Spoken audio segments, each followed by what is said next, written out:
standing while we observe a minute of silence for Paul Cavell, an employee who recently died.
Welcome everyone to this council meeting. May I ask that all the mobile phones are switched to silent. There is no plan test and fire alarm system during this meeting. So if the alarm sounds, please exit the building quickly and safely via the main route. If this route is blocked, please use the fire exits in this room. Do not use the lifts. Once outside the building, please assemble in the market square. Do not re-enter the building until the committee clerk has given authorisation. Please note that this meeting is being visually recorded and may be webcast for the purpose of public transparency and accountability. The recording may also be published online or used for other public reporting purposes in accordance with the openness of the Local Government Body's Regulations 2014. Members of the press and public are permitted to film or record the proceedings from the designated public seating areas. If any member of the public present do not wish to be filmed, recorded or photographed, please say so now, and we will make every reasonable effort to ensure that you are not included in the recording, which may involve you moving to a different part of the meeting room. Please be aware that any disruptive behaviour, including oral commentary during this meeting or the use of intrusive equipment, lighting is not permitted and may result in your removal from the meeting. If any members wish to raise a point of order, can you please stand and state clearly order so we can distinguish them from the members who have raised their hands to indicate they wish to speak in the debate. You will need to state the relevant rule which you will take issue with and set out your point clearly. As Chair, I may ask for the opinion of the monitoring officer before making a decision on how to proceed. It is great sadness that I must inform you of the passing of Paul Cavell, who died in hospital yesterday, having been admitted recently following a series of health issues. Many of you will have known Paul and know that he was valued and a respected member of the facilities team and will be sorely missed. Paul joined Bassetlaw District Council in December 2020 as a valued member of the facilities team, and from the outset he demonstrated a strong work ethic and a willingness to go an extra mile, and he quickly became a well-liked and respected colleague. He was born and raised in Worksop. Paul was a passionate footballer and somewhat of a local legend. He began his professional football career at just 70 years old, playing as a striker at Worksop Town Football Club in 1982. His talent and determination saw him go on to represent several clubs, including Boston United, Dagenham Redbridge, Stafford Rangers. Paul also earned recognition at the national level, playing for the non-league semi-professional England team. During a memorable match between Dagenham and Leighton Orient, Sky Sports commentator Mark Tyler famously described Paul as the measure of the man they can call the best finisher outside the full-time ranks, after he took a powerful goal into the net, an accolade that reflected his natural ability and his dedication to the game. Following his playing career, Paul returned to Boston United as the first team coach, continuing to share his knowledge and passion for football. He remained actively involved in local clubs, always ready to offer advice, encouragement and support to others. Beyond Paul's football, he was a strong advocate for men's mental health. Alongside colleagues, he took part in fundraising, cycling challenge and Worksop to Lincoln, supporting charity in Sam's name and helping raise awareness for an important cause. Paul will be fondly remembered by everyone who had the privilege of knowing him, always with a smile on his face and a story to share. Our heartfelt condolences go out to his wife Julia, his daughter Paige, his son Blaine and grandson Louis. Thank you. I don't know if anybody else has got anything else they want to say about Paul. Councillor Sanders. Yeah, thank you, Chair. Can I also add my condolences to Paul's family and friends? I had the great opportunity to know Paul because we were the same year at school. And I must admit, he was the best footballer I saw, and his skill level at football far exceeded mine. And it wasn't a surprise that he went on to the heights that he did. But I think it's also worth noting the amount of work that he did with junior players as well. I know he put on soccer schools during the summer holiday, some of which were actually in my ward at the Old Shore Start Centre. But more than that, Paul was a friend that you could count on. And I must admit, it did shake me up this morning when I saw the news. It does actually make me feel very awful because he's the same age as me. But he will be sadly missed. Thanks, Chair.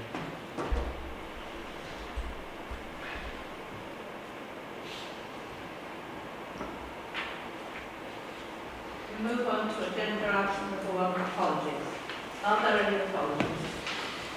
Yes, Chair, we have apologies from councillors Juicy, Griffin, Fraser Merriweather, Ashley, Presley, Laura Sanders, Turner, Oxby, Charlesworth, Entwistle and Stanland.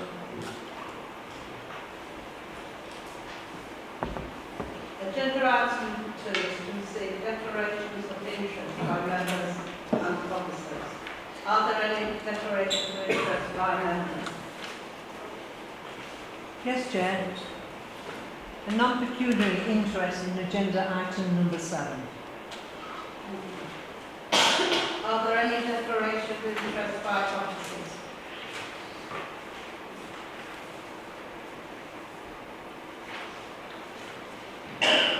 Agenda item number 4 is previous motions, actions and implementation.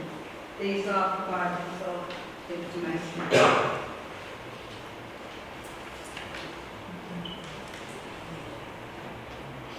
Agenda item number 5 is communication. To receive such communication as the Chair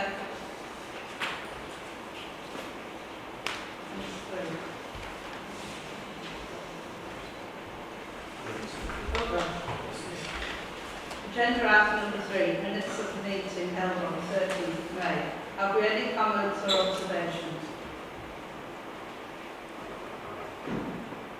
All in favour?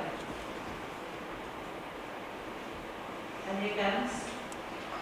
Any abstentions?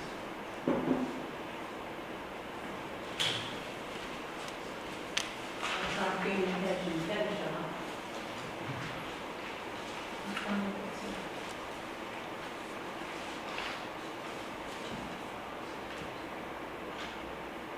I'm not going to talk about what I've done since I was elected to this position.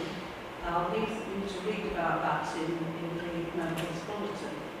But what I would like to raise with you is that on Monday, both in Retford and Worksop, at 10 o'clock, we will be raising the Armed Forces flag at the start of our Forces Week. Armed Forces Week is an opportunity to recognise the dedication and sacrifice of our servicemen, women, past and present. And it's an opportunity for our community to show their appreciation of sport. And I would encourage everyone to get involved with the raising of the flag and any Armed Forces weekend events that happen.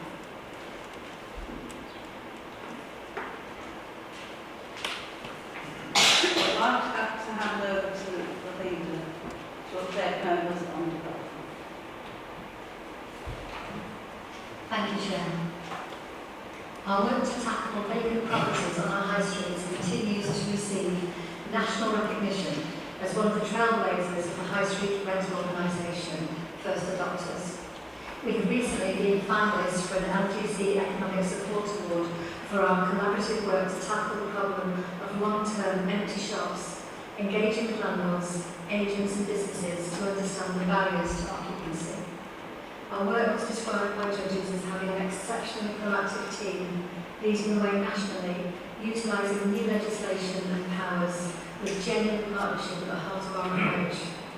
We continue working in Worksop, Retford and Harworth and Birkenhead to bring more vacant properties back into use on the High Street.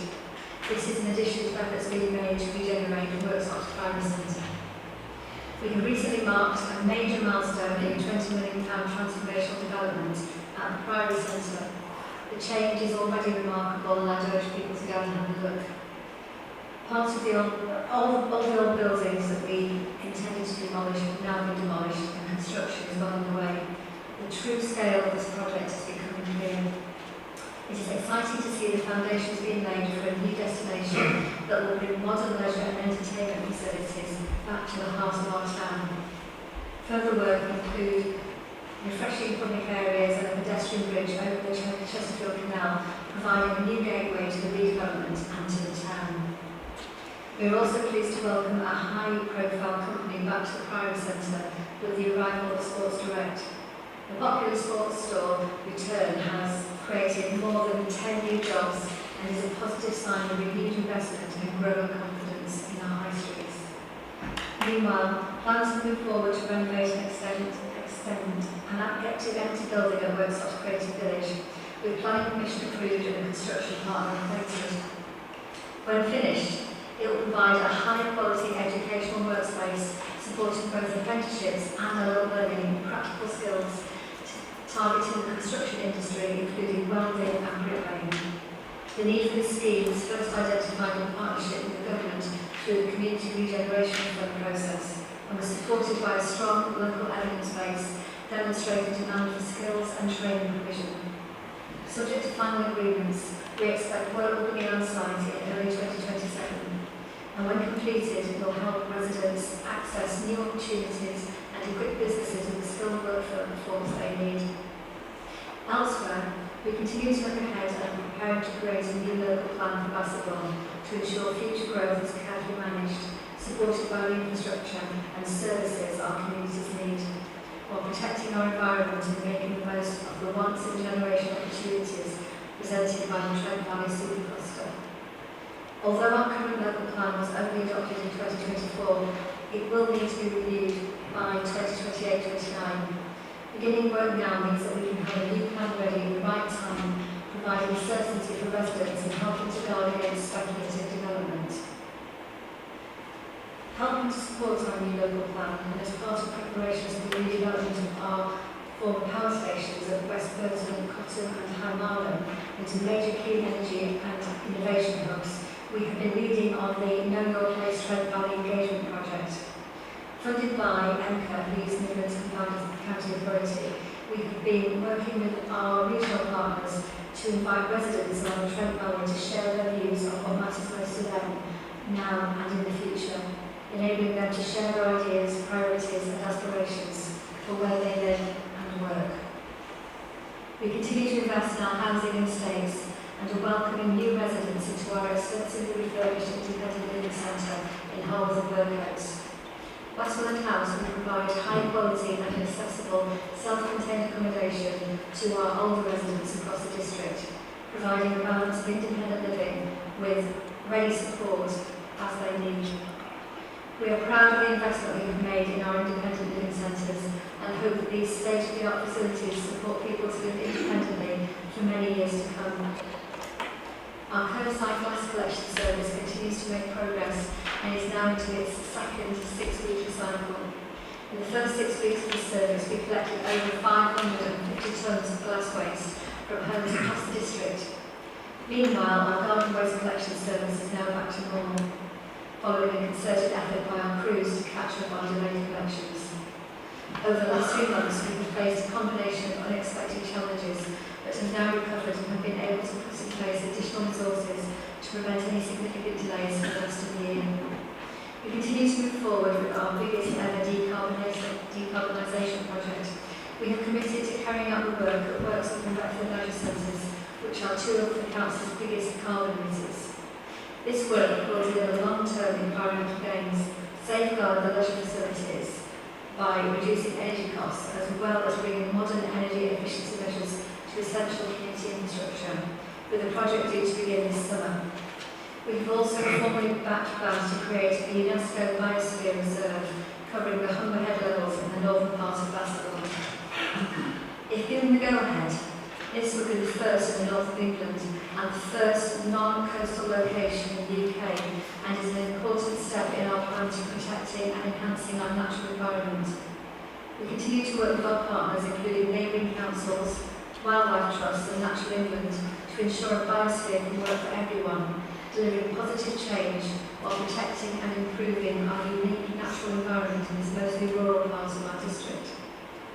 When reflecting on the last year, despite the challenges, we've also managed our finances carefully and delivered on a large proportion of our savings targets. And I'm pleased to say that not only have we managed our budgets prudently and well, unlike so many other councils across the country who are struggling, we have also ended the year in a surplus position. This gives us some extra resources to support our work in the years ahead, and it puts us in a strong, positive position as we move towards a new unitary authority. In addition to this, we have continued to maintain a balanced budget for the next 3 years. Thank you, Chair.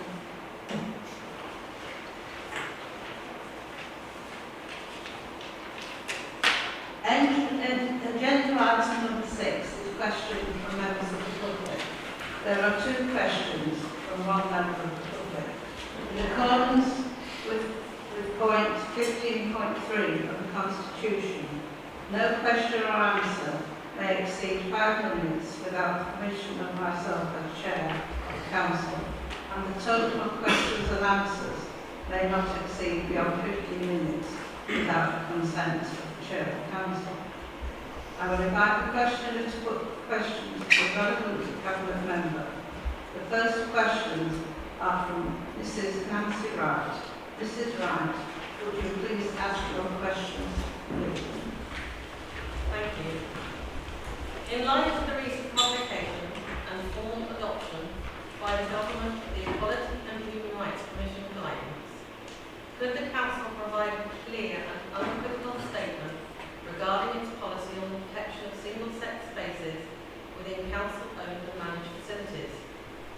Specifically, can the Council confirm that access to male and female toilets, changing rooms and other single-sex facilities will be based on biological sex, such that biological males use male facilities and biological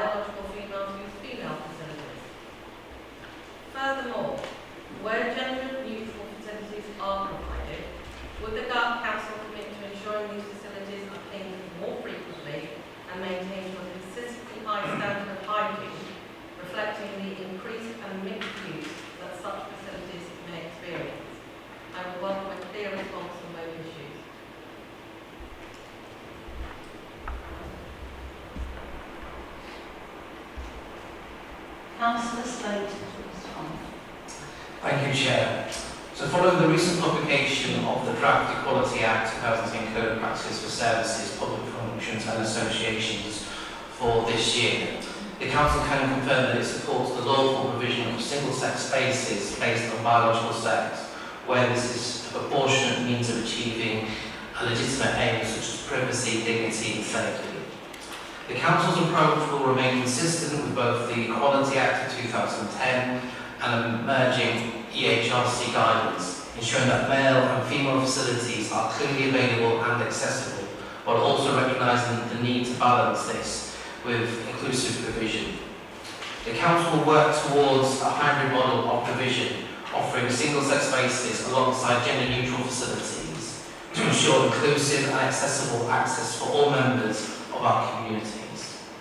The Council will work with its existing cleaning providers to ensure all facilities are maintained to a consistently high standard of cleanliness and hygiene. This approach ensures the Council delivers services that are lawful, proportionate and practical, while upholding the principles of dignity, fairness and inclusion for all service users.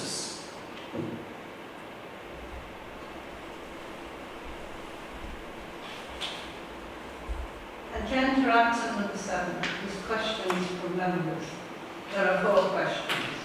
In accordance with Part 16 of the Constitution, when a member to whom a question is addressed believes that a question being more conveniently answered by another member, then the other member may answer the question.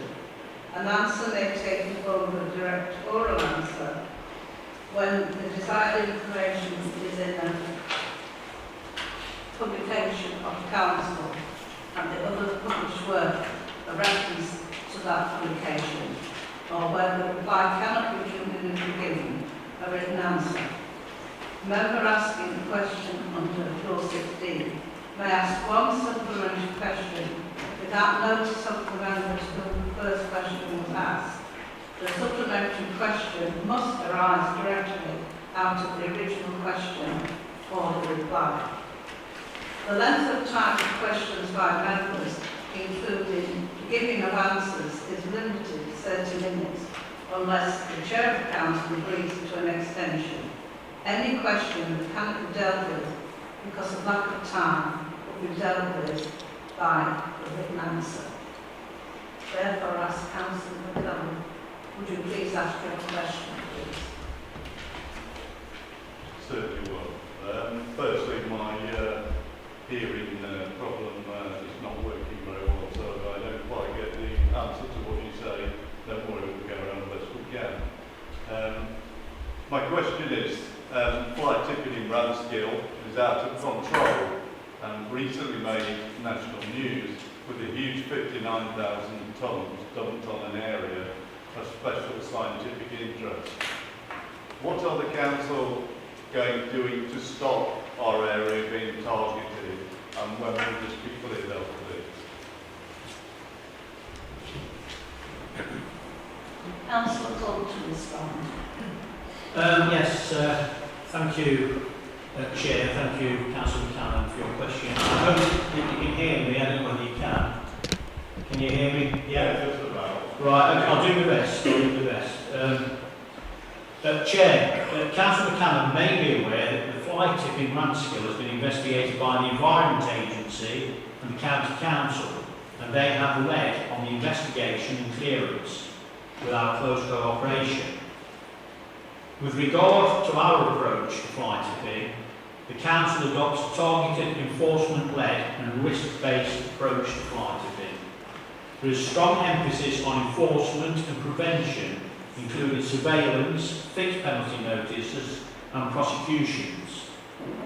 The Council works with partners, including the Environment Agency, Police, County Council and Driver and Vehicle Standards Agency. Fly capture performance data shows a strong investigative activity. We play an important part in strategic multi-agency operations.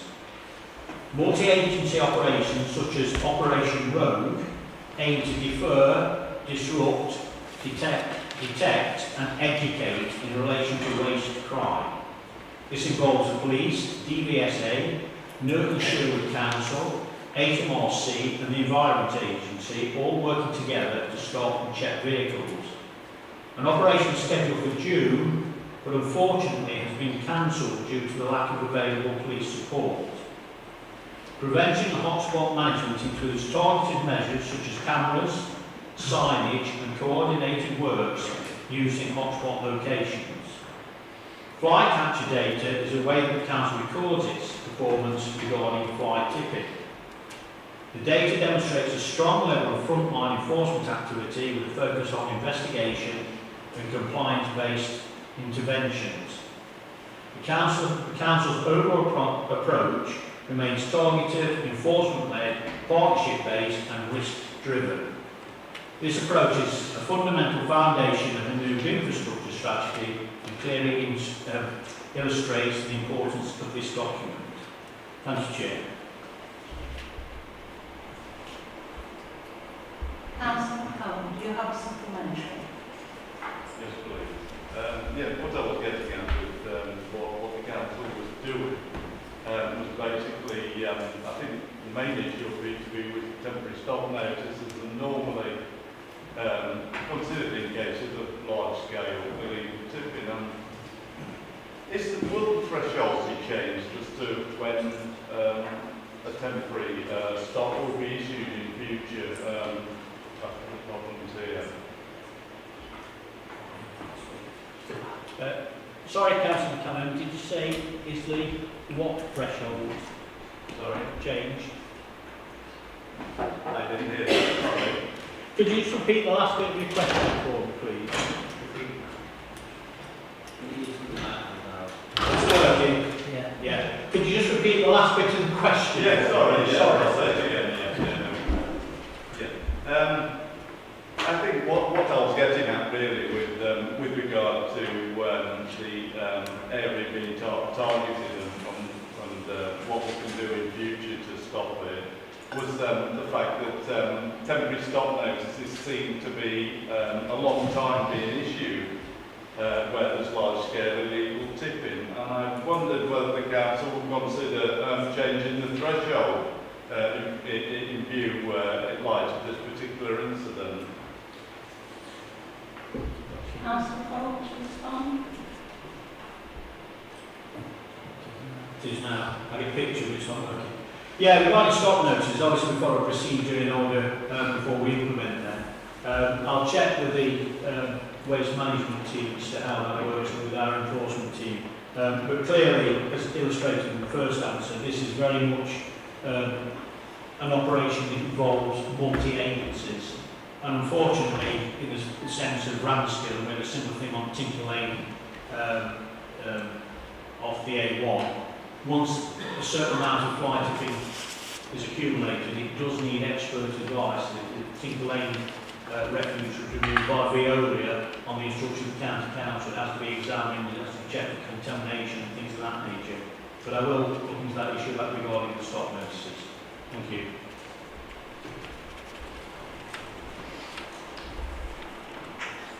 The next question is from Councillor Lindley.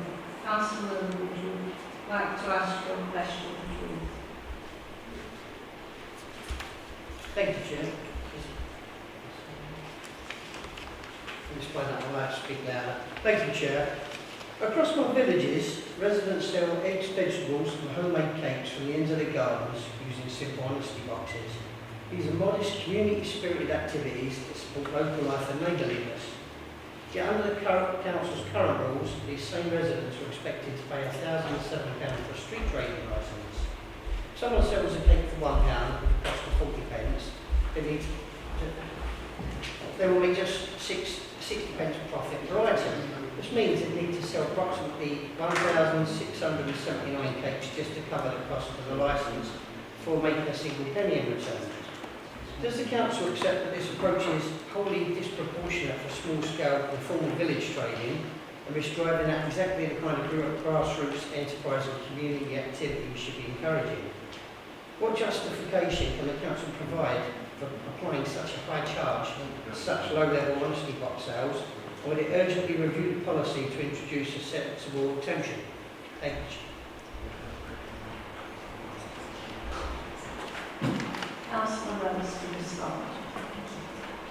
Thank you, Chair, and thank you to Councillor Linda for raising a very current issue.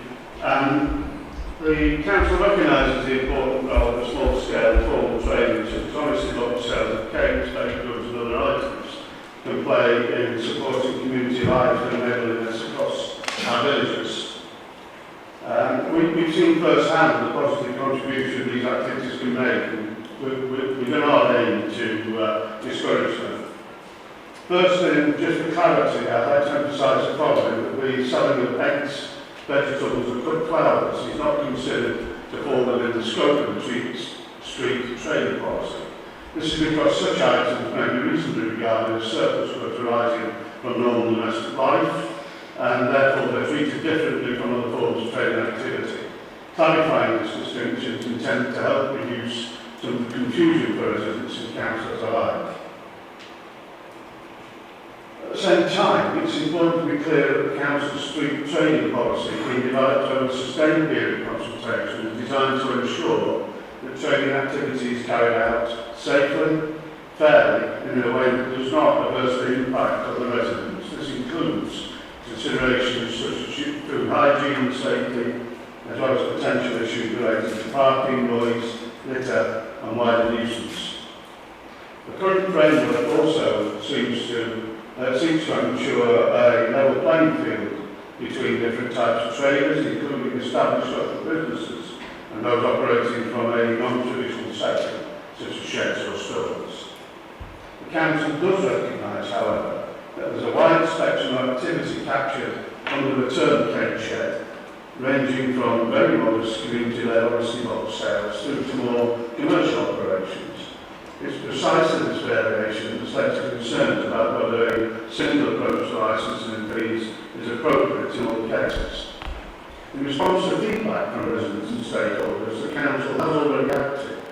Enforcement of the street trading policy, insofar as it relates to cake sheds and products, has been formally paused. This means that residents are currently able to continue these activities without the need for license whilst the policy is being reviewed. In addition, the matter has been referred back to the licensing committee, which is actively considering the future approach, including the question of fees and whether charges or exemptions may be appropriate. Council accepts that it's important for any regulatory framework to be proportionate and reflective of the scale and nature of the activity being undertaken. The current review provides the opportunity to ensure that the policy strikes the right balance between supporting community activities and maintaining appropriate safeguards for residents and consumers. In the meantime, the Council remains committed to working constructively with local communities to find a fair and practical way forward, ensuring that village life and grassroots enterprise can continue to thrive alongside the necessary protection for public safety and neighbourhood immunity. Thank you, Chair.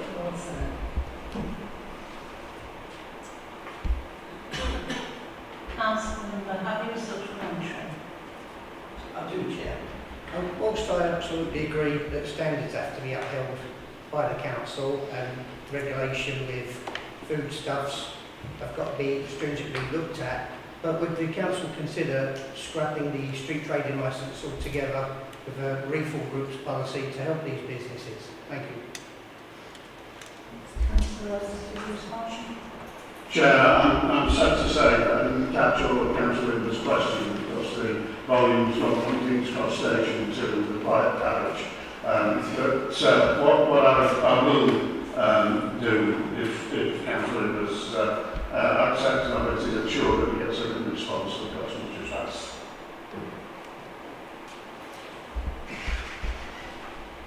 The next question is from Councillor McFarlane.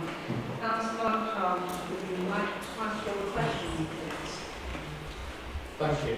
Can the Council provide the total number of missed bin connections across the district from January 26 to the present date, broken down by month? Councillor Court. Yes, we can, Chair. Thank you, Chair. Thank you, Councillor McFarlane, for your question. Chair, I would like to start by informing the Council, I think Lee's already alluded to this, that as of this Monday, all waste streams have been collected on their allocated date, and we expect this to remain the case with any standard operation issues likely to affect that position going forward. So I think that's good news after a difficult period.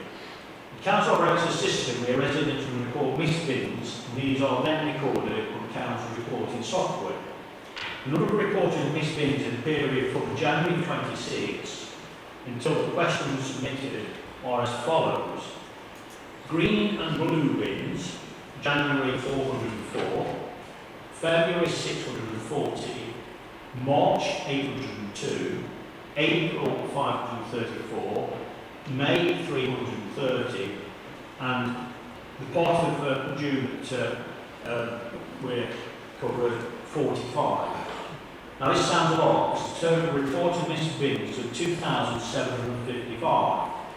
However, it's important to note this is out of an expected 1,254,000 collections, which is in fact a missed bin figure for the 6-month period of 0.22%.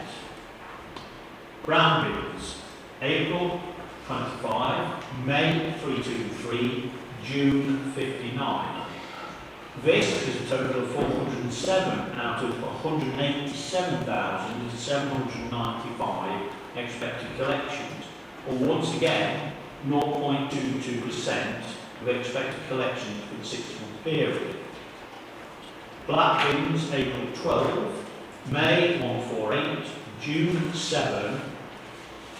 This is a total of 167 out of 28,500 expected collections, or 0.58%. It's important to note that although most of these would have been bins that were missed on their allocated collection date, they were also subsequently emptied. These figures may include people who simply forgot to present their bins on the appropriate day, but these have not been removed from the statistic. Thank you, Chair. Councillor McCollum, do you have supplementary? Thank you. I was recently contacted by a resident of mine in Aiken who had had his brown bin missed on several occasions. After contacting the council and speaking to a member of staff, he had the phone put down on him and wasn't given a response as to when his bins were going to be collected.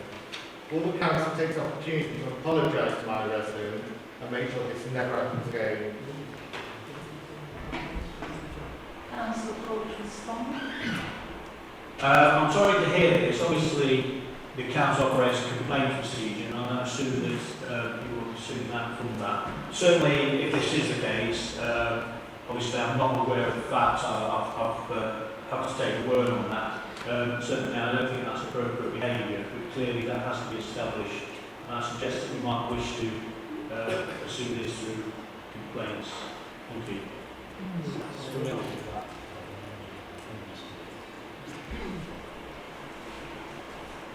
The next question is from Councillor Simon Richardson. Councillor Richardson, would you like to ask your question, please? Thank you very much, Chair. Residents across Bassetlaw have experienced repeated delays in missed brown bin collection despite paying for the service. Can the Cabinet member explain why the Council's business continuity arrangements have failed to prevent ongoing disruptions of brown bin collections?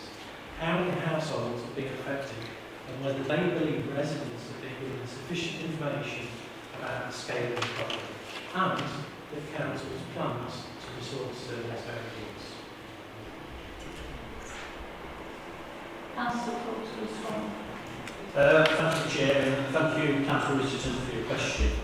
Chair, I'm delighted to inform the Council once again that the garden waste service is now completely up to date as of this week. And we'll repeat our previous apologies to all subscribers who have suffered inconvenience through these delays this year. The business continuity model for waste collection ensures that satisfactory waste streams are collected a matter of priority, and that is exactly what has happened. We've informed service subscribers of delays via our website and social media channels to inform residents to be their bins up for us to collect. where we do not hold an email address for a subscriber, we have written directly to the property's address. The extended closure of the waste transfer station in Worksop meant that we had to take garden waste to Oxton for disposal. This has incurred an extra 3 hours of travelling every working day, and although we have no reason to doubt this was the best solution the county council could provide, it was not good enough to prevent excessive strain on the service. The transfer station took the county council over 8 months to return to action. We've been able to return our service back to their previous standards in less than 2 months from the date of the transfer station reopening, as we worked tirelessly to clean up the backlog. I would like, Chair, to place on record my gratitude to all the workforce involved in achieving this. We will be providing additional collection at the end of the season by way of a thank you to subscribers who remained patient throughout the delays. Thank you, Chair. Councillor Richardson, do you have a supplementary? We move on to item number 8, which is motions. There are 3 motions on the agenda. However, Councillors Griffin and Presley are unable to attend the meeting this evening. Therefore, the first motion will not be discussed tonight and will be moved to the next meeting. I therefore call upon Councillor Schuller to propose the second motion. Thank you, Chair. I move the motion and I reserve my right to speak. I call upon Councillor Shepherd to second the motion. I second the motion, Chair. Reserve my rights to speak. Thank you. Are there any comments or observations? Councillor Richardson. Chair, I would like to propose an amendment.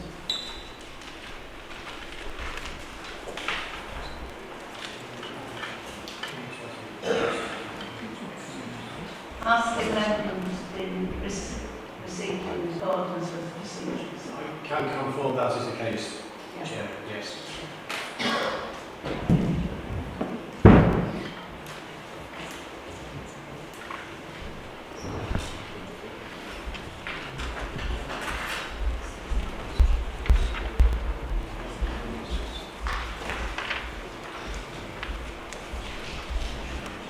I'm going to call a 5-minute recess. So we can visually amend. Actually, going on pecuniary interest in agenda item 11B, which is I am Chair of the Council and Parish Council. Thank you.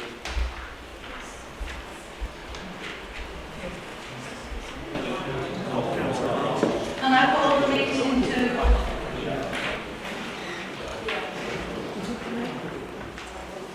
could I ask Councillor Richardson to present the amendment?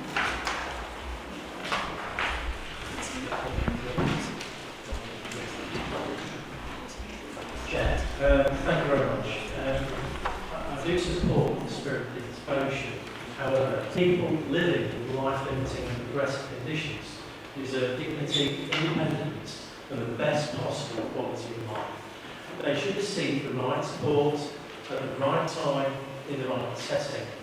My concern is not with the ambition or spirit of the motion, but whether it is sufficiently developed to deliver the health and well-being outcomes we all want to achieve. The motion assumes that setting aside a number of adaptive properties will improve quality of life and reduce pressures on health and care facilities. However, we have not yet seen evidence of the scale of the how many residents ultimately will benefit, or whether this is the most effective intervention compared with improving access to adaptations in existing homes. We know that people's needs can vary significantly. Some residents may require specialist adaptations, others intensive care support, and others assistance to remain safely in their own homes. Without a comprehensive assessment of need, there is a risk that we design a solution before fully understanding the problem. I would also like to understand how this proposal would integrate with NHS services, adult social care, occupational therapists, discharge teams, and existing housing support pathways. Housing on its own does does not improve outcomes. It is the coordination of housing, health and care services that makes the real difference in our communities. If we are serious about improving quality of life, reducing delayed discharges and supporting people at some of the most challenging times in their lives, then we must make sure AC is evidence-based, clinically informed and developed in partnership with health and social care professionals. For that reason, I believe the Council should first undertake a detailed needs assessment and develop a proposal alongside our health and social care partners before committing to the specific models of provision. That would strengthen the notion and give us greater confidence that we are delivering the best possible outcomes for the people it seeks to support. Thank you very much. Is there a second on the amendment? Councillor McCarthy. Thank you. I'm glad to start by saying we welcome this motion. Our amendments this evening are not to change the outcome of the motion, but more to make it succeed. There's a number of places where we are looking for amendments to make sure this motion actually complies with either existing council policy or actually with existing legislation, including the Equalities Act, the Care Act and the Alison Grants Act, because although the currently this motion is written, it would leave this council owner the possibility of judicial review, and that's what I would want to know tonight. Thank you. Monitoring officer, is this a valid amendment? Through you, Chair, the amendment was in time for it to be a valid amendment, and if the other was required by the Constitution, as it set out, Chair. Chief Executive, can you please confirm that the amendment was submitted in line with Rule 19 of the Council's procedure? It was, Chair. Are there any comments or observations on the amendment?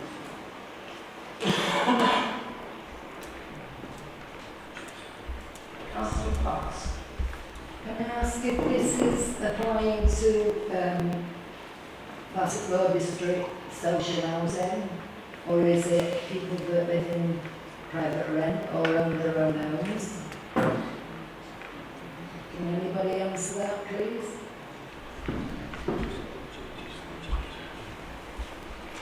Councillor Fox, there is the opportunity for questions. Comments? Okay. Councillor Debbie Merrill. First of all, I'd like to say I don't agree with any of it, because for the simple fact, if you had a resident living in a house for 20 or 30 or 40 years and they become ill and it's terminal, they should be given the same rights as somebody who owns their property and be able to die in their own home. That is their own. The council might own it, but they rented it for years. So to me, when you start putting money before people, it's just wrong.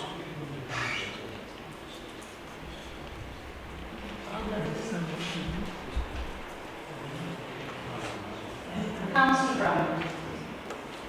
Thank you, Chair. I support that approach because you can have 4 properties, and how do you know that they're going to suit the needs of somebody who could be in a wheelchair, who could have a live-in carer? Every person is different, so they should stay where possible in their own home and that be adapted around them. Thank you.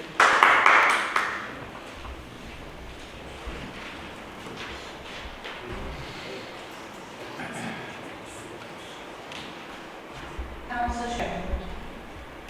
Yeah, at the moment we're talking about the amendment to the motion, and I think some of the comments show perhaps a misunderstanding of the nature of the original motion. It is not replacing the system of disabled adaptations in council properties or existing policies or laws, but it is looking at specific cases of rapid progressive diseases that affect people whether they're in a private or council, but need help fairly quickly on a temporary very temporary licence basis. I understand the spirit behind the amendments in terms of more detail, but I feel it's maybe all the nuts and bolts and maybe a bit too much detail, whereas we were just setting out the principles, and then it does say working up business case and policy in the original motion. So there isn't a million miles between them, it's just I'm not sure we need all this extra progress.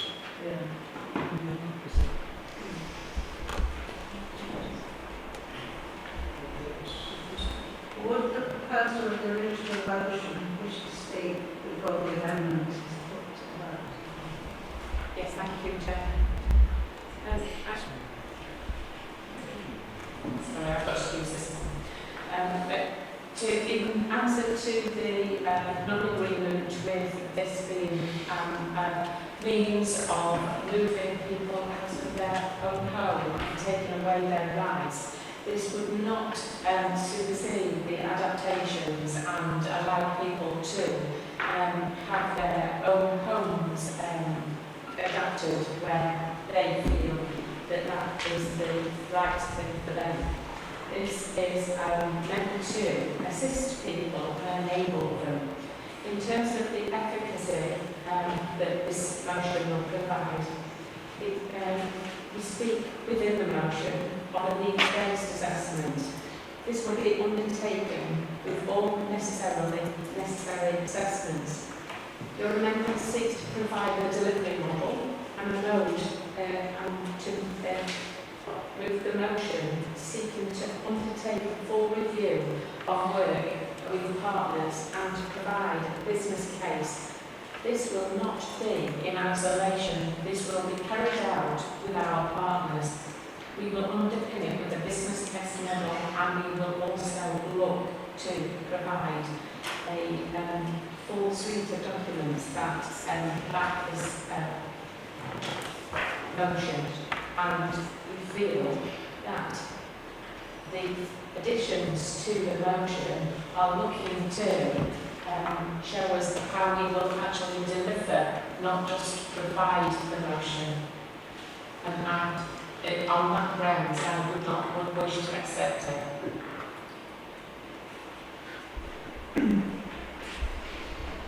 We are now going to vote on the amendment. All in favour?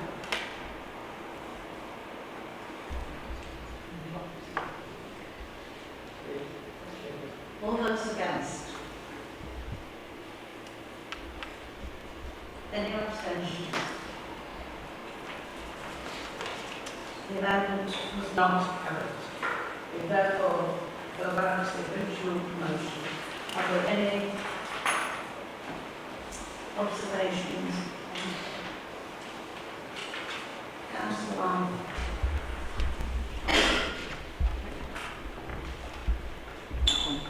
Yes, I'd very much like to support in favour of the principle of this motion. I'm supporting a family right now where one of them has motor neuron disease.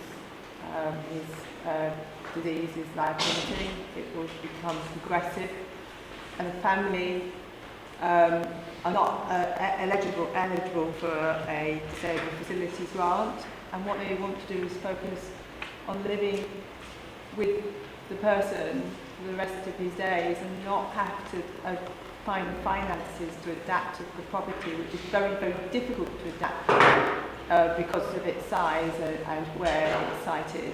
And so having this provision, the council being able to support people at this particular stage in their lives, which means that they can live with the person who is facing death, and then when obviously that situation does occur, and then they can move back to their homes. It's to alleviate the suffering of the person who is currently in a, I can't talk about it, but he's living a life of hell at the moment because the property they live in cannot be adapted to meet his needs. Councillor McConnell. Chair, I'd like to begin by congratulating Councillor Shuno on bringing forward this motion because it achieves something quite remarkable. It manages both the Artful plea and a direct request from Councillor Triller to Councillor Triller. 9 different committees, not cross-party lines, but in unique circumstance where the ward member and the cabinet member are in fact the very same person. It's not much as scrutiny as self-reflection. We've essentially got a situation where Councillor Triller, the ward member, is standing up and saying, will you please look at this important issue and take decisive action? But at the same time, being the cabinet member responsible for this, and I'm guessing she would then agree with herself. But let's be clear, behind this slightly unusual setup, the intention is absolutely commendable. Supporting residents with life-limiting conditions, ensuring they have accessible homes, improving dignity and quality of life, these goals are what we can all stand behind. I do get the question the need for this theatrical middle step, because when the person asking for action is also the person empowered to take that action, one might suggest the fastest route to it is just get on with it and do it. We do not need to submit a request to yourself, you don't need to wait for your own time, and then need to schedule a meeting with, well, yourself. It's the most streamlined chain of command we've ever seen. Point of order. Yet somehow, it's the next step. The point of order is this is just a personal attack by Councillor McFarlane and myself, and I feel that he is not upholding the normal principles in this chamber as we speak.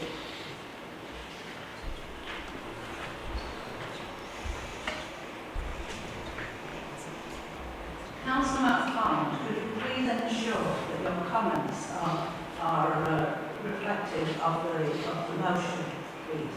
Thank you. Well, I think it's actually here which point of order it actually is a reference to under the Constitution, and the member is meant to say which item some of the point of order is a reference to.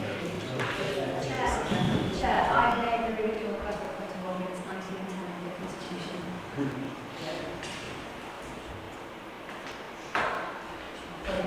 So, let's just streamline this. There was no need for this motion tonight. This could have been done directly to Cabinet.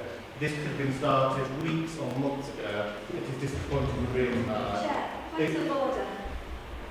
1910 of the Constitution, Councillor McFarlane is continuing to talk about something that's not related to this motion. Thank you. One final comment. Second to this. We must all support this motion tonight. It's the right thing to do, especially with the growing pressures that our hospices are facing across the country because of the increase in national insurance from this Labour government that denied sent hospices. Point of order, Thank you. Chair.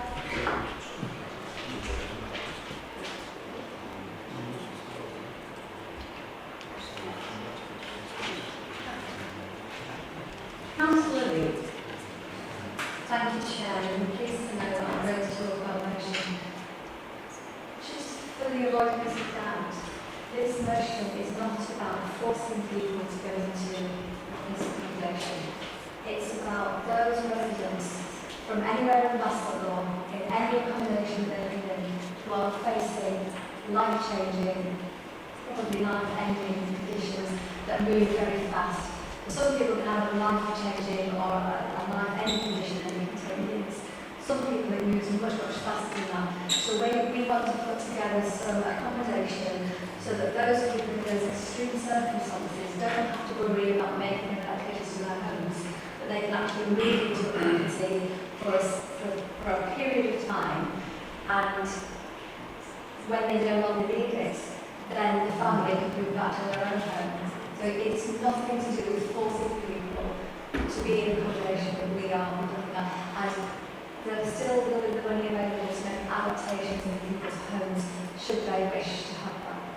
And I'm urging people to support this motion. Thank you, Chair.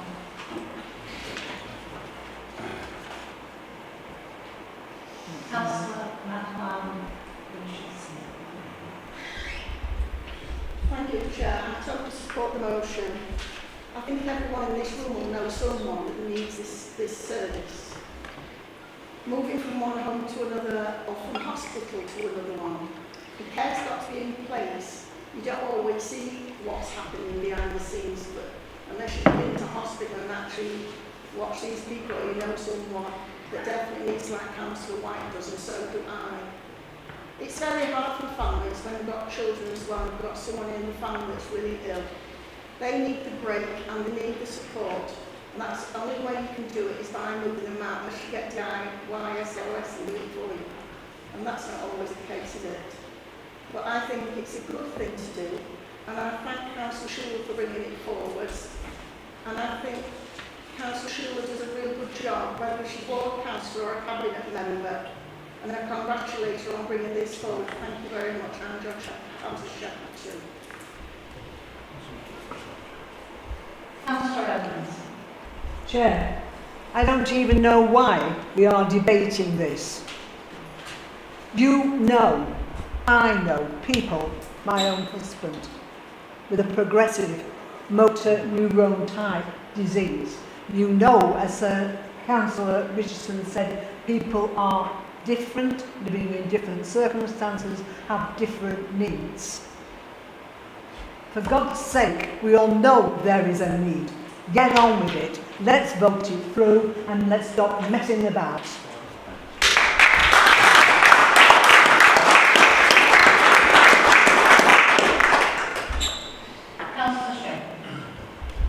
Yeah, thank you, Chair. Yeah, just to explain the background to the motion, which I think is very relevant, considering the comments being made. I had an email from a lady in Mountain, and her experience of trying to get assistance for her husband, who's been diagnosed with motor neuron disease, MND. I went to visit them, and I learned more about how MND is a fatal, rapidly progressing disease, affecting the brain and spinal cord. Average life expectancy from diagnosis is less than 2 years. Its sufferers eventually are unable to walk, talk, and eventually breathe. She explained that there had been no financial support through the normal adaptations grants because she earned too much and they were married. And she did get good advice from the NHS OT, but basically they were having to fund, and she was project managing their own building extension on their former Colborne house, commissioning architects and everything. And obviously this takes a long time, and she states emotionally, financially crippling for them as a family, instead of focusing on him and his needs.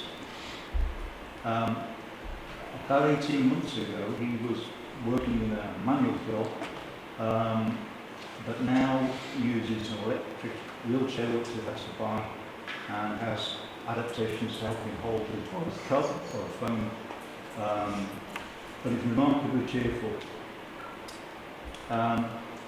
In this case, time is of the essence.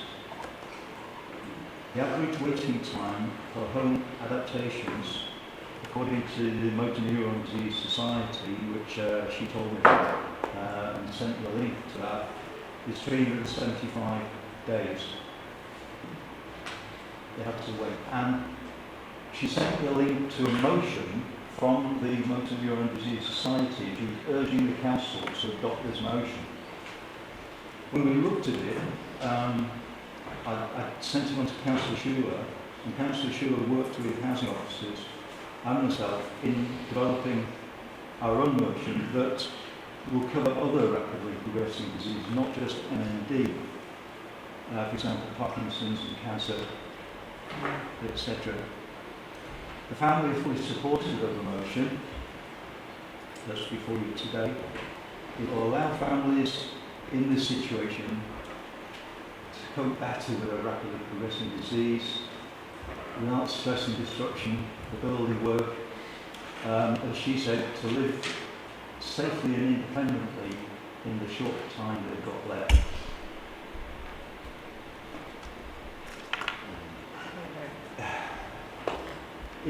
What's being proposed will be accommodation that will be also useful for short-term decant of disabled tenants who are having refurbishments of their adaptations in their property.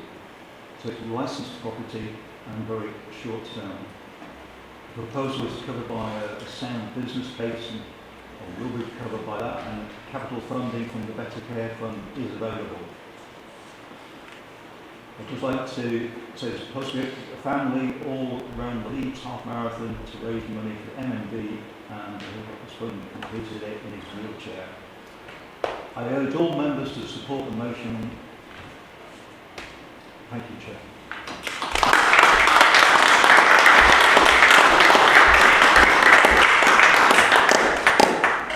Councillor Shaw. Sorry, Councillor Simon. Thank you, Chair. I'd just like to highlight, I work across this sector, and many of the comments that I made earlier really relate to the future demand and scalability of this service, because I am expecting the demand for this to increase in the future. Some of the things that impact on Bassetlaw, just bear with me. We've got an environment at the moment where large areas of NHS England are being expanded. Hospice, just outside the area, faces £400,000 worth of cuts. The integrated care board are being asked to remove and maybe more than 50% of their staff as the area moves towards strategic commissioning. And in Bassetlaw, there was a report from last year that stated that the voluntary sector, which deliver large areas of our care, are facing 50% reduction in their income. So I do want to support it, but I am interested in the future scalability of this programme. Thank you.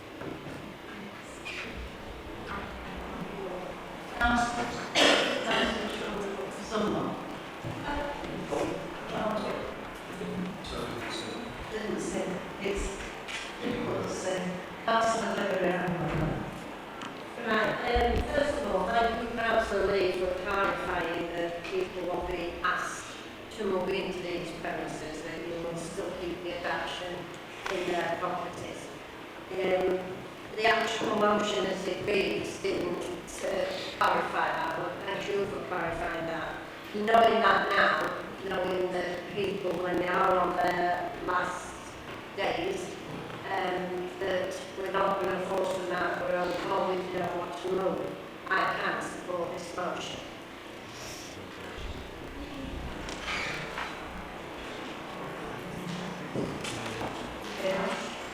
Councillor Shaw. Thank you, Chair. I have the pleasure in undertaking the role of portfolio holder for housing and estates.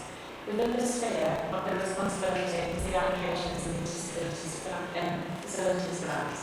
This motion does not speak about my board. There are a number of councillors in this chamber who I have learned of whose residents would have been supported with this motion had it gone earlier. During the time I have been involved, I have been part of families who require adaptations or to leave their existing property, and our policies do not always align with this need. This motion seeks to add a flexibility to meet a need. It seeks to provide care and compassion at a time when it is not needed. The figures are clear when I share two examples of my limiting conditions. 13% of cancer patients continue to be diagnosed at emergency admission. That is a late-stage presentation. Approximately 2 per day in Bassetlaw. 6 people per day in the UK receive a diagnosis of MND, equating to 47 people within my district yearly. Each are faced with the need to apply for adaptations, a process which can take up to 6 months just for an assessment, then engaging a contractor and overseeing a build as their life change and their needs evolve. In most cases, sadly, adaptations take considerable time that would be better spent. In the case of MND prognosis, when diagnosed, is 30 months. However, many have progressed well into their illness prior to diagnosis. A year spent adapting your home when you have progressed 18 months to 2/3 of your life. These life changes do not know boundaries. They happen to people with families. This family home can become a building site and a series of constant changes, or couples whose family home has become inaccessible and restricted. There are many reasons to accept and encompass the change to help our residents. In passing this motion today, it will allow us to adapt 4 properties underpinned with a business case and project management. It will allow us to have a needs-based analysis in reacting to a need and allow families to move swiftly and reduce the time spent undertaking a stressful adaptation, or indeed allow a family member to live their last days with them peacefully. I urge you to accept this motion and to think of all of those people who are living on a building site tonight who have a life-limiting illness. Thank you, Chair.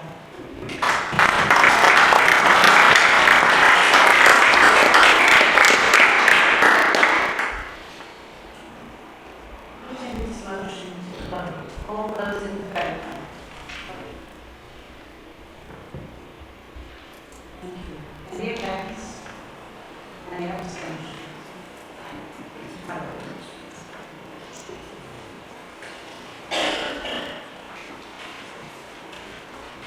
I call upon Councillor McFarlane to propose the ballot motion. Thank you, Chair. Tonight we are not debating a theoretical issue. We are debating something very real, very practical, very real for people we represent. The motion before us is simple in principle. That if we are to act to support the redevelopment of 73 Bridge Street, it must include custody facilities for Bassetlaw. Because right now members we have not a single custody suite with a single detention cell in this district. And that is far more than some may think. I have taken the time to speak with frontline officers, not senior officials sat behind desks, but the men and women actually policing our communities day in, day out. And what they tell me is deeply concerning. Every day these officers are forced to make a judgment call, not just about the seriousness of the crime, not just about public safety, but about distance and time. About whether they can afford operationally to take someone into custody, when it means a long journey out of the district, to Mansfield, to Nottingham. Think about that for a moment. Every arrest is no longer just an arrest. It's hours off the streets, hours where those officers are unable to respond to incidents here in Bassetlaw, hours where communities are left waiting, and inevitably, whether we like it or not, that reality influences decision making. It places an additional burden on officers that simply should not exist. This is not criticism of our police, far from it. They are doing an incredible job under increasingly difficult circumstances. But we as a council have a responsibility to ensure they are properly supported, and right now they are not. Some will say, well, even if this motion passes, nothing will change. They'll say the Police and Crime Commissioner, based in the county, won't deliver. They will say the decision has already been made. They will say this is just symbolic. I say this, since when did we stop fighting for our residents because success wasn't guaranteed? Since when did we decide that because something is difficult, it's not worth doing? Our job is not to shrug our shoulders. Our job is not to say, well, we do. Our job is to stand for our residents. This motion does not demand the impossible. It asks for engagement. It asks for assurances. Ask for us to use the leverage that we do have in this process, because once that site is transferred, once the agreement is signed, that leverage is gone. And if we do not tonight use that effective leverage and accept the status quo, we are paying our residents. We should not accept longer response time. We should not accept police officers on the street. We should not accept a second-hand police station for our residents, and I for one will not accept that. Colleagues, this should not be a political issue. The crime is not here to bully you where, victims do not really care what party you belong to. And the residents will also expect us, every single one of us, to stand up for their safety. So tonight I ask you to set aside party lines, ignore the whips or the leader, vote not as party representatives, but as representatives of Bassetlaw. Just make no mistake that the public are watching. They care about safety, they care about policing, they care about whether this council is prepared to fight for them. And when they go to the ballot box next May, they will remember how you voted tonight. They will remember you stood up, you stayed silent. We have an opportunity here, an opportunity to send a clear message that Bassetlaw deserves a proper police station. Our officers deserve the facilities they need to do their jobs, and our residents deserve to feel safe in their own community. So let's take the opportunity, let's back the motion, let's make it absolutely clear that any redevelopment of 73 Bridge Street must include Custard Suite, and let us show this council will always stand up to the people it serves. Thank you.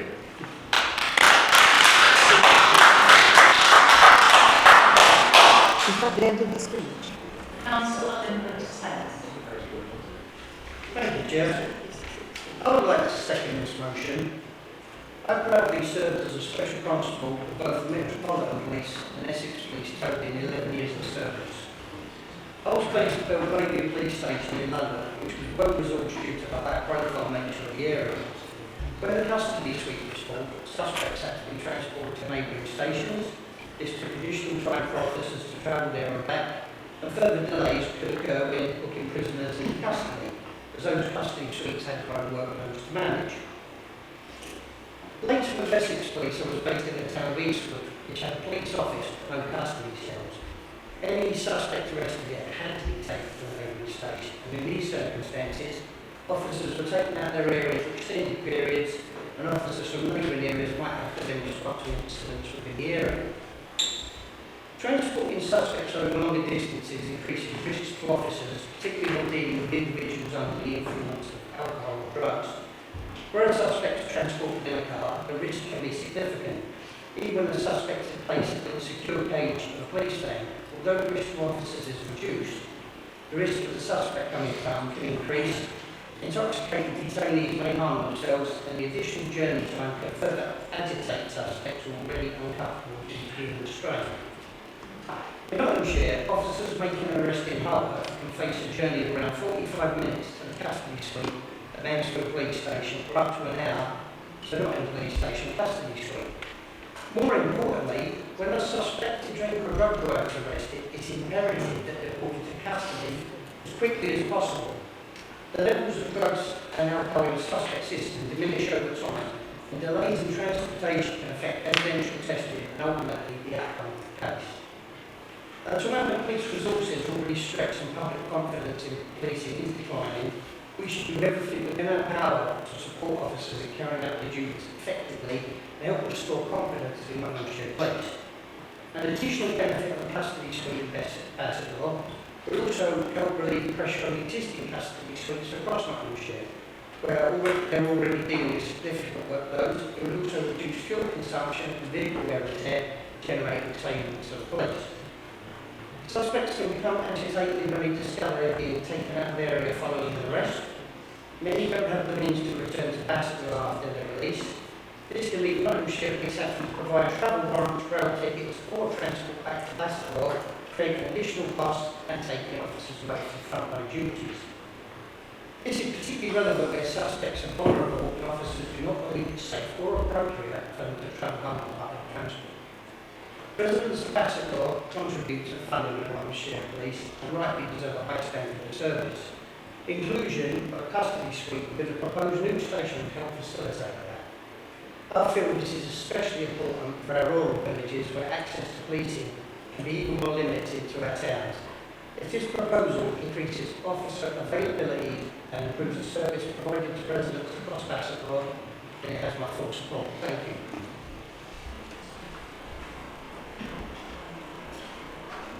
Are there any comments? Yes.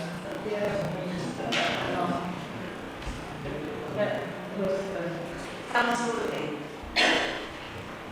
Thank you, Chair. And Chair, can I speak to the Minister? When I initially wrote this motion, I wondered why there was no attention paid to the reality of the situation. It didn't take me long to realise that sadly this ignores the reality of the situation, which any adult in the room would be able to see if they had done even the slightest amount of investigation, some reading, or had spoken to a council officer, the police, or even myself. It seems that this motion would mislead the public into thinking that this or any other district council can tell the police what to do. This police station is a simple, stark choice. We either have a police station in Worksop Town Centre, or we don't. That's the only choice that we have. Do we work in partnership with the police and enable there to be a police station in such a Worksop, or do we not? This motion, if it was successful tonight, would mean that not only will we not have cells, we wouldn't have a police station in Worksop Town Centre at all. I speak from a position of experience. You talk about your experience. I've worked in criminal justice for almost 30 years. A custody suite at Bridge Street is not considered a feasible or proportionate option by the police, and it would materially undermine the viability of the wider scheme. That means they couldn't afford to do it, so it wouldn't happen. As recently confirmed, the Nottinghamshire Police incorporating custody facilities would render the development unworkable from both an operational and financial perspective. From a capital perspective, the cost implications are significant. For example, Nottinghamshire Police invested approximately £20 million in a purpose-built 50-cell custody suite in Nottingham in 2021. This provides a clear benchmark of the scale, complexity and specification required to meet modern custody standards. These facilities require bespoke design, including secure circulation routes, custody compliant layouts, with healthcare provision and specialist mechanical and electrical systems. Attempting to incorporate even a small-scale custody suite within the Bridge Street scheme would not generate proportionate savings. In practice, small custody suites are typically more expensive on a per-cell basis due to the absence of economies of scale and the fixed infrastructure requirements associated with secure environments. This creates a disproportionate capital requirement relative to the size and function of the proposed facility. The ongoing revenue implications of this further weaken the case.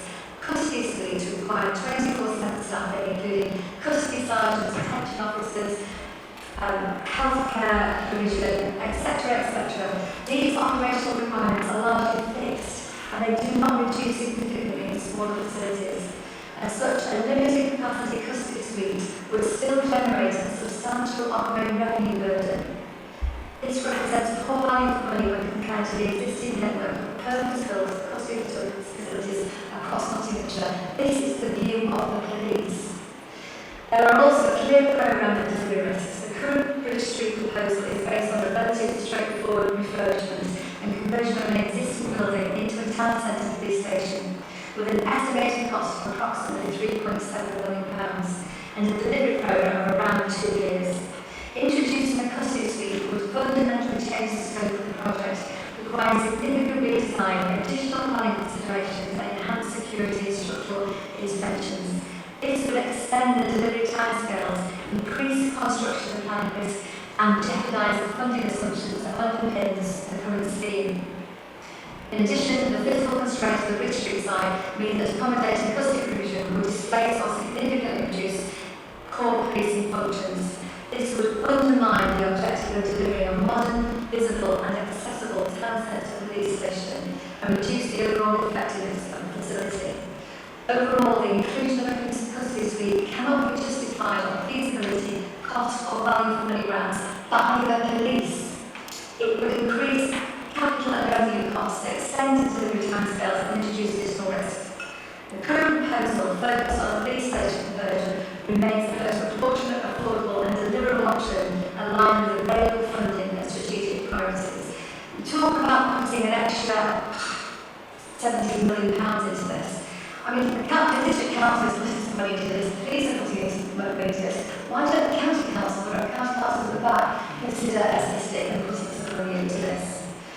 The reform proposal would be that the police station in Worksop would not be able to move into the town centre at all.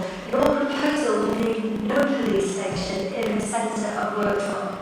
Chair, I cannot vote the proposal deny our community a police station in the heart of Worksop, I will vote against any proposal that would stop the police moving into the town centre and would urge anyone who wants to see a police station in the town centre to unstaff the constraints and vote against this ill-prepared, undeliverable and poorly thought-out motion. Thank you, Chair.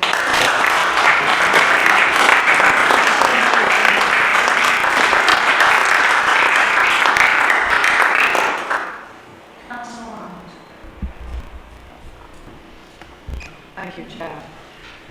Let's cut through the politics and focus on the facts.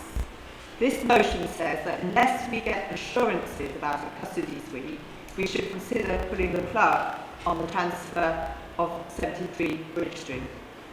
That's not a strategy, that's a gamble.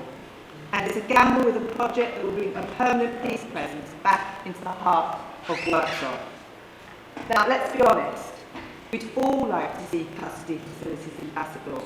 We'd all like officers spending less time travelling to Mansfield and more time out on our streets tackling crime. In fact, like many of my Labour colleagues, I have campaigned for this ever since the Tories closed our magistrates' court in Worksop and Retford, leading to the loss of our custody cells. My commitment to seeing a custody suite returned to Bassetlaw remains as strong as ever. But we also must deal with reality. The decision on custody suite sits with Nottinghamshire Police and the Police and Crime Commissioner, not Bassetlaw District Council. That's simply a fact. So what are we actually being asked to do tonight? We're being asked to risk a real police station for the possibility of a custody suite, a real opportunity for a theoretical one. But I don't think that's what residents want. Residents want visible policing, they want investment, they want progress, they want us to get on with improving community safety, not creating new obstacles. So let's ask the question, if we walk away from this deal, what's plan B? Where's the guarantee that custody suite suddenly appears? There isn't one. All we guarantee is delay, uncertainty, and the very real risk of losing a significant investment in Worksop. And that is why this motion gets things the wrong way round. We should secure the police presence first, get officers back into the town centre, build a partnership with Nottinghamshire Police, and then continue making the strongest possible case for additional policing resources, including a custody suite. Because these are not competing objectives. We can support a new police station and campaign for a custody suite. We can deliver what's achievable today while continuing to fight for more tomorrow. Chair, politics is often about choosing between what is possible and what is desirable. A custody suite is desirable, a new police facility in Worksop is achievable. Let's not throw away a real opportunity because we haven't yet secured something that we ultimately want. For these reasons, I urge members to reject this motion and support the investment, the partnership and the progress that 73 Bridge Street represents. Thank you.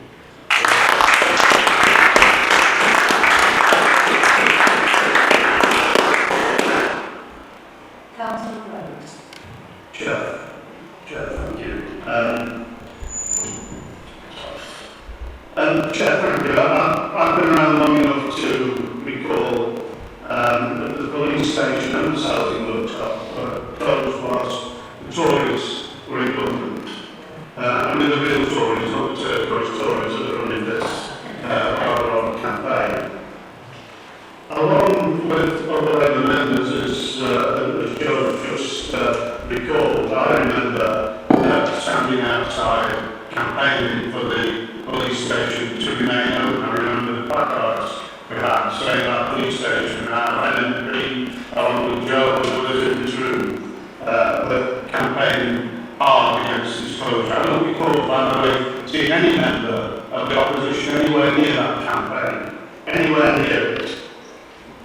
The Tories had 14 years to reverse their closure, to reopen the police station and reinstate the cells, including during a period when there was a Tory police and crime commissioner and the Tory MP in Bassetlaw. Chair, they did nothing. So actually, what I regard as fake and opportunistic concern about the lack of police cells with a high degree of scepticism. I believe that this is very good news for shoppers and businesses in the town I live in and represent. A police presence on Bridge Street should be welcomed by all of us here. It brings confidence to the town centre along with the long arm of the law. And if there's any opportunity in terms of see a return of the cells in the future, whenever that may not come, I'll support that too. But this is about the art of the possible. It's about politics delivering what is possible, as I think my friend has just said something along those lines. So, but for now, let's welcome the police into their new premises on Bridge Street. Let's recognise the role of this council and this federal administration actually in making it happen, because without us, it would not have happened. Thank you, Chair.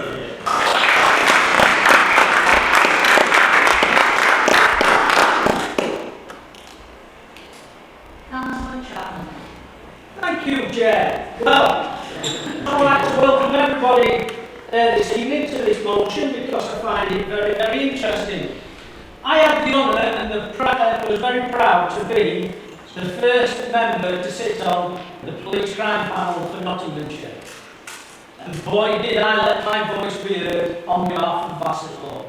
Because the police crime commissioner at the time who got elected in 2011 was Mr. Paddy Tipping. I knew Paddy Tipping from my mining background because he was an MP in Mansfield. But going to the meetings, you come away very disgruntled because of all the cuts, like Councillor Rose has stated, that was implemented by a Conservative government. 14 years. This country lost between 20 to 26,000 acting police officers. Something that is not to be proud of.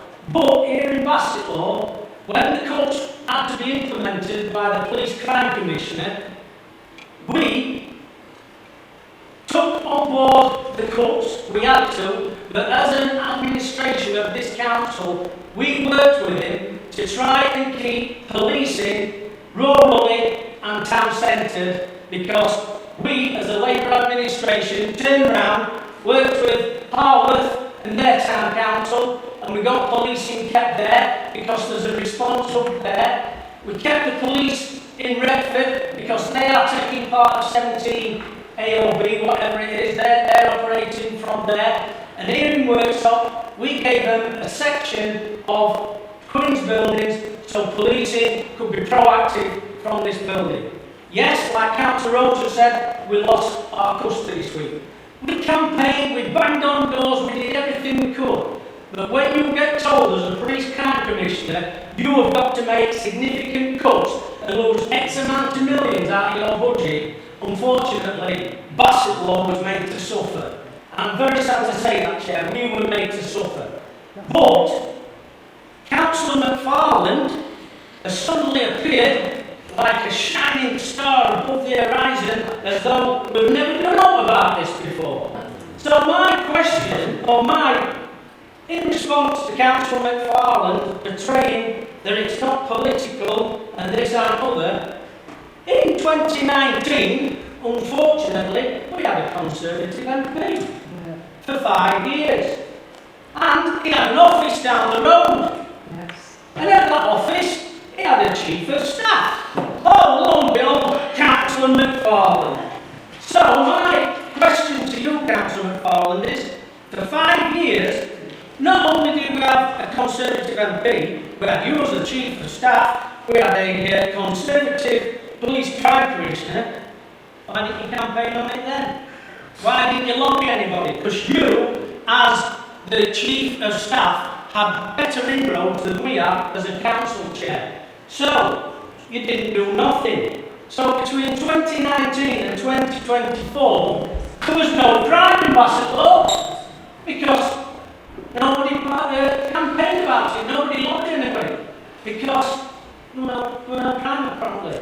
But Councillor McFarland tonight is wanting to play politics with a very, very difficult topic. One that this council is not responsible about funding, but we have helped to keep policing in Bassetlaw. Thank you.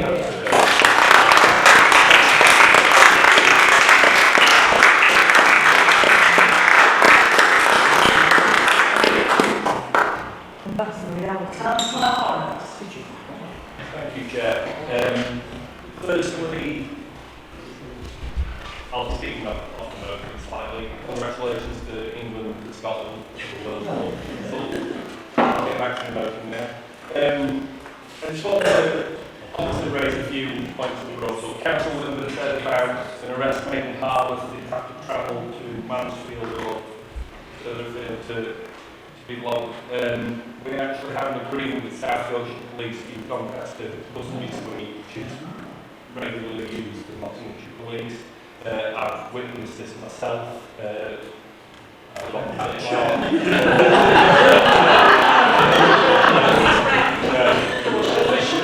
I went off into the shop, there was a shoplifting incident.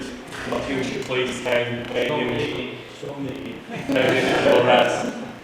South Yorkshire Police then came and took the suspect to Doncaster. But it's been stated before that the police and crime custody facilities are the job of the Police and Crime Commissioner to commission, including the name. It's not Bassetlaw District Council's job to state where we have police cells. Every councillor in this room, in fact every person in this room, would prefer to have cells in Bassetlaw. That's a given. But we're trying to vote on a motion that it doesn't have any relevance to us as a council. It's not our decision. It's Nottinghamshire Police and Nottinghamshire Police and Crime Commissioner. It's not for us. If Councillor McFarlane wants to bring a motion lobbying authorities that aren't within our control, it should have a bit more ambition. Maybe we could get the Navy to move the nuclear submarine fleet into the Retford Canal, or petition FIFA to all the World Cup final at Worksop Town. I'm sorry to ridicule it, but it is ridiculous, this motion. And we all know, he claimed it, that party politics isn't part of this. We all know this motion is brought purely so later on today you can put out a Facebook post about how he's fighting for crime, but Bassetlaw Labour are fighting against it. It's nonsense. It's all done so we can stand up and insult every member of the community in Bassetlaw, every business, and say Bassetlaw is broken. When we all know that Bassetlaw lives and breathes through its people. We fight everything we earn in Bassetlaw. Every business fights for Bassetlaw, and we know we're not broken. So,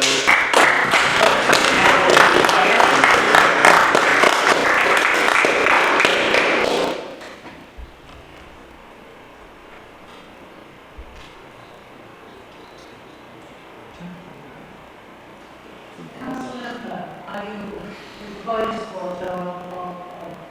No, just follow.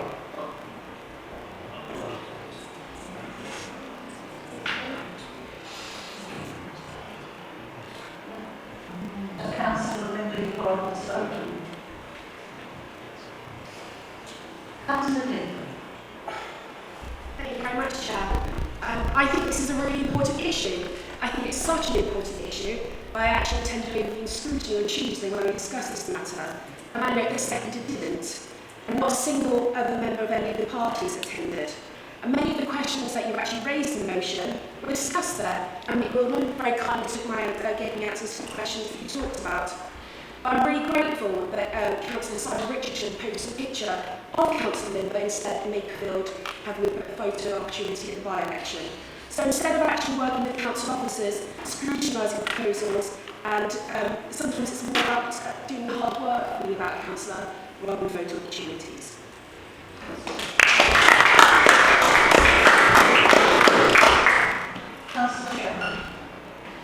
Thank you. Yeah, Councillor Digley makes a very good point. Yes,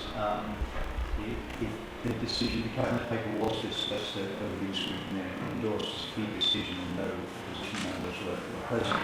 There's been some brilliant speeches that set the record straight about the closure of the custody suite under the Tory government austerity cuts, closing the police station and the courts. And every year the Overview Scrutiny Committee has a crime and Tory partnership scrutiny review, and usually at the police presence, sometimes PCC, and our concern at closure of custody suite has often come up, and last year's meeting suggested to the PCC that a mobile custody suite could be considered to cover the north of the county, and Bassetlaw basically. And the PCC did not attend that particular meeting, so as the council's representative on the PCC panel, I put the question in person, and the PCC Gary Logan didn't dismiss it out of hand. He said he would look into it and get back, and he came back with a fairly detailed breakdown of all the costs. And about a dozen police officers would be involved, several £100,000 in terms of capital costs. There was no budget for this. Basically, the answer was no. I think this motion is a non-starter. We can't force the police to include custody suites, but we had an opportunity to have a police station on Bridge Street, so I fully support the council's move on this, and this motion just isn't realistic.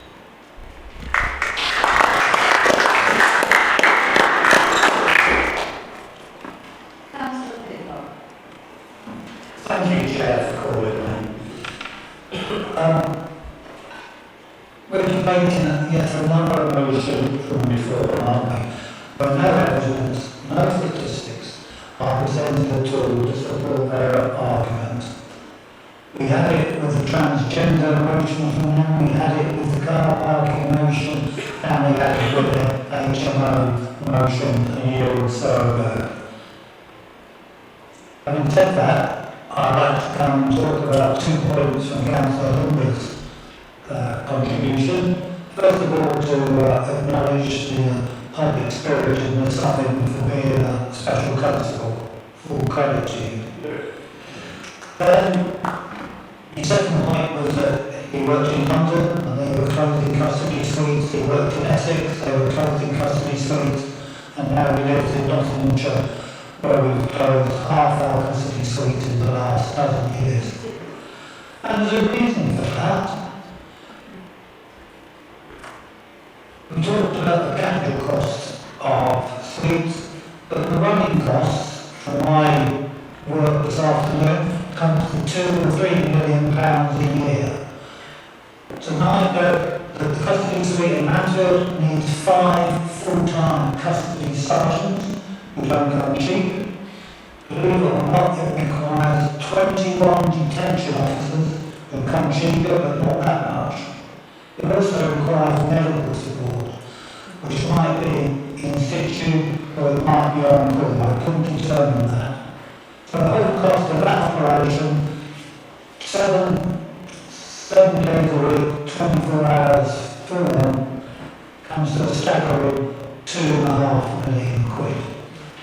If you translate that into salaries for police officers, not PCSOs, but actual police officers, you can get 50 police officers for £2.5 million. And perhaps even summing it up, Council McFarlane will tell us where those police officers will be taken off the streets, and that's the crucial front line of the work that they do.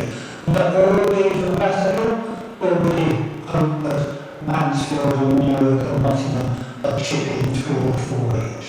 Thank you very much, Chair.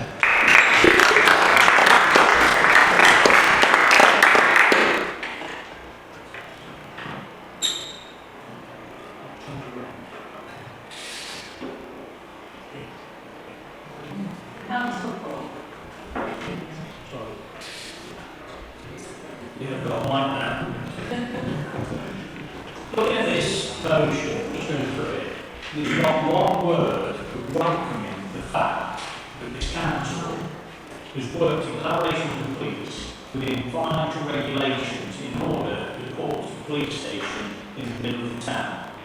Now, from my perspective, that in itself is an achievement. And if we weren't being political, we should be congratulating the council rather than going on spurious arguments about what the police should do.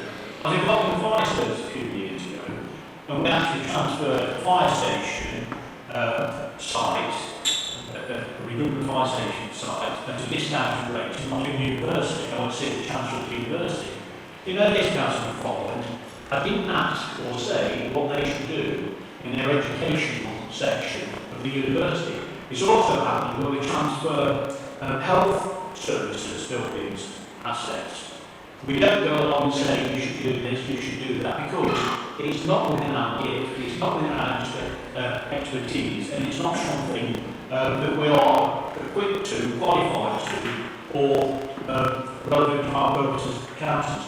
I know there are new councillors in the reform group, I understand this, but I would have thought somebody that worked for an MP who was self-proclaimed as what was his chief of staff. I looked on the parliamentary job description, I couldn't find the chief of staff. I think he must have invented that himself. But the Council White, Council Roads, both made very salient points. Politics is about the art of possible. It's about delivering things. We're a district council. We are delivering something. We're punching above our weight. We're providing a police presence in the middle of the town. This will be reassurance to the public. It certainly means the police will be more accessible. And all we've got here is a tangential argument about how that should be operated. It's not within our gift. And I think the way this is presented, you say it's not political. It clearly is overtly political. You're doing this for political motivation. I think sometimes we are politicians, but sometimes I think we're better good, we're greater good. We have to work together to provide service to the community, not to nitpick other people, come with false accusations and accuse them of doing things outside our remit. So I certainly would support this motion, and I congratulate the council and the officers involved for coming up with this deal. I think we should all be proud of that. We should be proud of this, proud of Bassetlaw, and stop bashing Bassetlaw when it's trying to do things.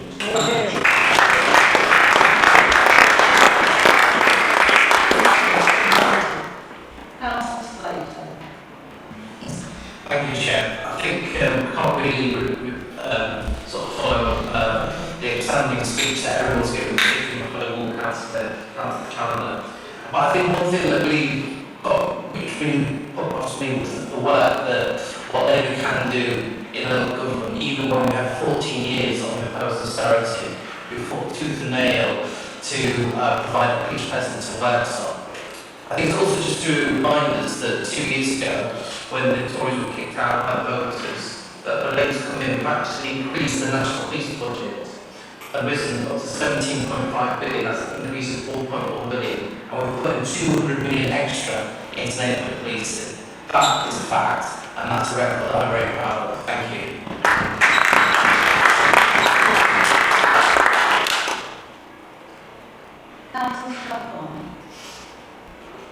Thank you, Chair. I don't know if that's working on those who can hear it.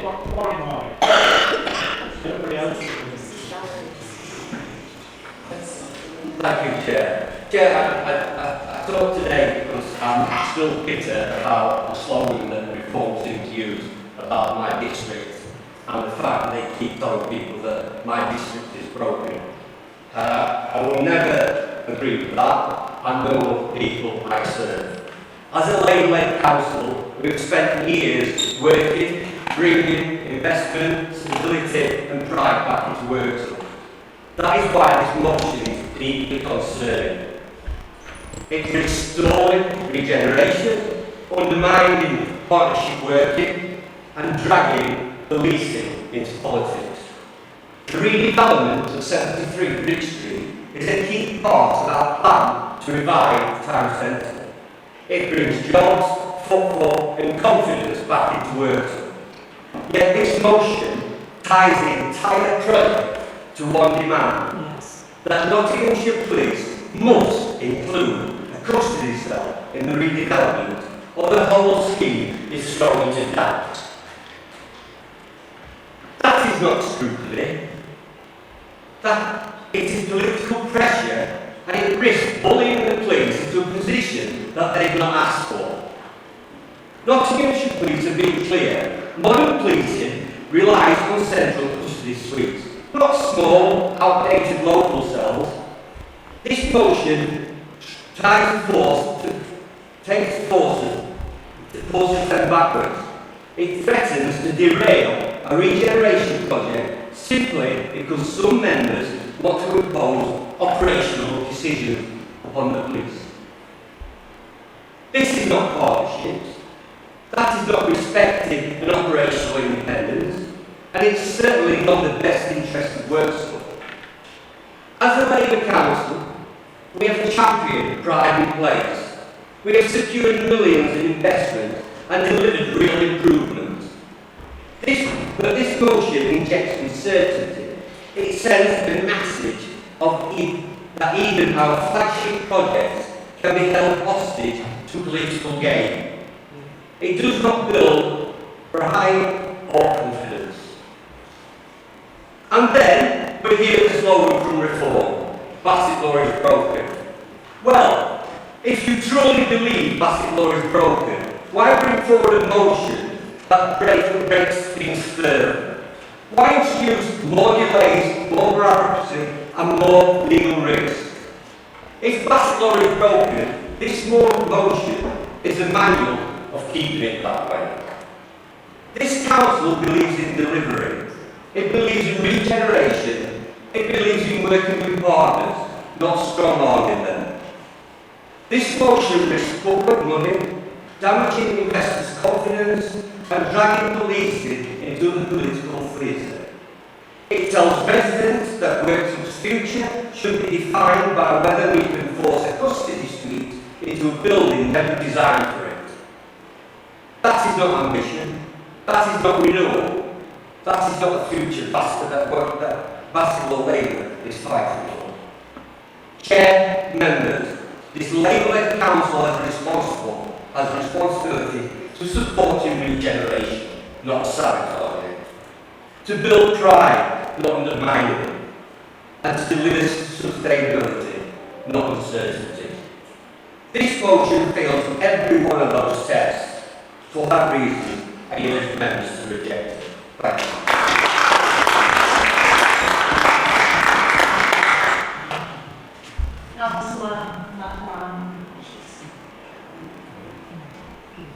Thank you, Chair.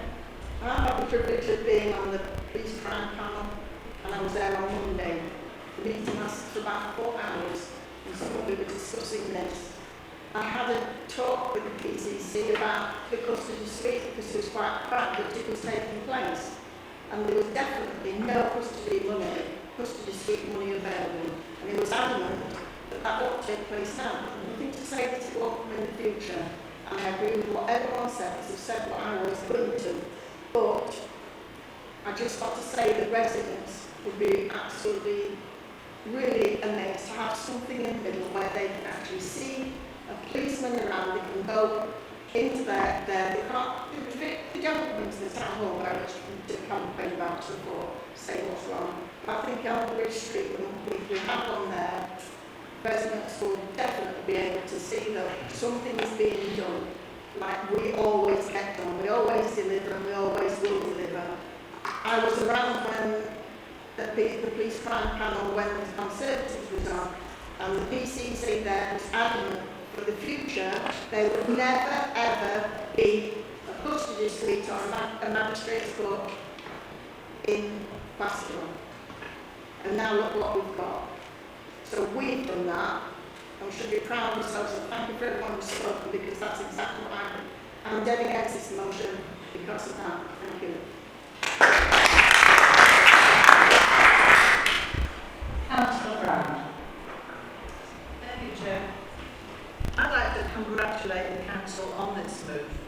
I think it's a good step forward, and there was a very nice photograph in the papers to mark the occasion. and also the council has worked to open up a presence in Bedford. I would just ask, coming from the north of the district, where, to the best of my knowledge, we no longer have a police constable, a police officer, I would just ask that as your next move, perhaps you could get some policing back in the north of the county. We've got a centre in the Midlands Centre, we've given keys to the police, but they haven't got the manpower or womanpower to staff it. So as your next challenge, there you are, I've given you one.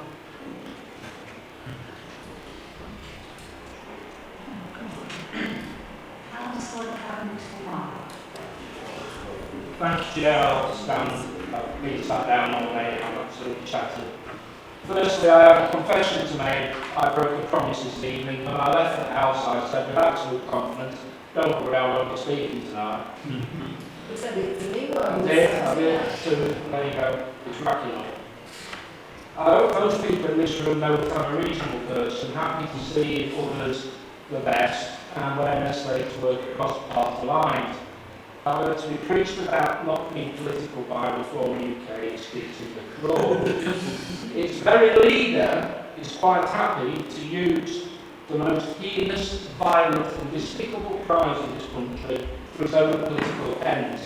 He is happy to stoke up division, disruption in our communities, and when riots happen that actually put in danger police officers, he fails to condemn them. It sickens me and I'm fed up with it. Reform is all about politics and using anything they can for political ends. Thank you.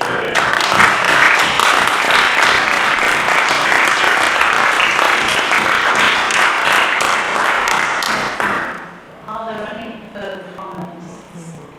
Councillor Simon, Thank you, everybody. I've listened intently to the speeches tonight, and I'd just like to have myself. I represent a rural woman where faced with 10,000 workers coming into the area, 40% of those are projected to be on site. That is one project with a train value of 2 Worcester. I like to think of a practical person, and I appreciate all the comments this evening, but surely when we got this challenge with the custody street, that is where we and I need to act, and I'm sure we should take this evening. The basic point I'd like to make is that Bassetlaw is one of the largest districts in Nottinghamshire. Yet if someone is arrested here, officers, tenants, and traffic, when I make that comment, I think about the location of my ward, which is my colleague is there in my ward, similar to the part of the area. Now we're discussing the redevelopment of 73 Bridge Road. If we're redeveloping the police site, most residents would probably assume it might contain some police facilities. I don't think that's a particularly controversial view. In fact, if you stopped being in Redford, Market Square or Worksop Town Centre, and asked what should be in the police building, I suspect that most of the police take people when they're arrested due to on that list. The reality is that every hour an officer spends driving to Mansfield or Nottingham is an hour they're not in Worksop or actually in my own area. We all say we want to see more visible policing. Well, having officers somewhere in Bassetlaw and somewhere on the A60 seems a very good start to me. The motion doesn't derail the development. It doesn't tell us to police house to measure. It simply says that before we sign on the dotted line, let's make sure we're not missing opportunities to improve community policing further.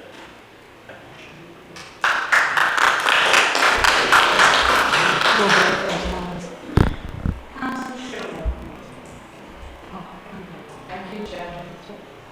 We shared with the news that our police force is relocating to provide greater and easier access to people of Worksop. Here, we should not be party political, and then are told we will play at the Parliament. The Prime has come forward that we should be dictating that we need cells within the facility. Now, don't get me wrong, I would have the comfort themselves. I have in the past shared this strongly with our police and crime commissioner. That cells would reduce time taking people into custody. However, that is our role, and that alone, to actually tell the police and crime commissioner what the people of Bassetlaw want. I am more than happy to ask for improvements with partner agencies. And in fact, we as a council cannot though tell them where and how to spend their money. When previous funding was put removing a facility, we would not accept the police coming along and ring-fencing our budgets. Taking into account there's a Home Office legislation which underpins these streets, the initial outlay runs into millions. The real problem is not the initial build cost, it's delivering the staffing to cover. A very small custody suite will cost approximately £700,000 per year to staff. This removes frontline staff. When you review costs of some teams in our neighbouring forces, it is clear that this may impact us greatly. Consider, for instance, that staffing costs of running the rural crime unit in Lincolnshire is circa £750,000 per year. We need to balance our ask for partner agencies and ensure that we work in unison with them and not attempt to dictate their spend, for we are not the experts. I will not support this motion as it stands, as I would rather see frontline officers who are working with us to eliminate the risk to our communities. Thank you, Chair.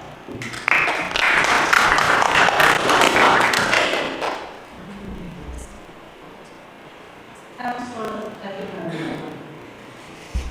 I know this sounds really silly, but at the end of the day, I remember when I was a child, and that's what about 20 years ago, I remember as a child living in Birkhouse. It felt great to be able to walk along your high street and see a police station prominently there where you can walk into and there'll be a policeman manning it. I never thought about the cells behind, to be honest, because as far as I was concerned, I was never going to get in trouble, so I didn't need it. So I never worried about it.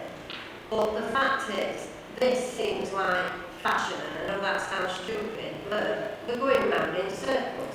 We had a perfectly good police station with custody suite, which we got to offer us because of money constraints. They then moved it into Queen's Building, where I've been told it doesn't look accessible, it's not even noticeable that it's anything to do with the police, because it's a council building to everybody. So the fact that we're going to have a police station on the high street, to me, is a very good idea. It's visible, it's central, and let's be honest, most of the crime that's committed is on and in the central area.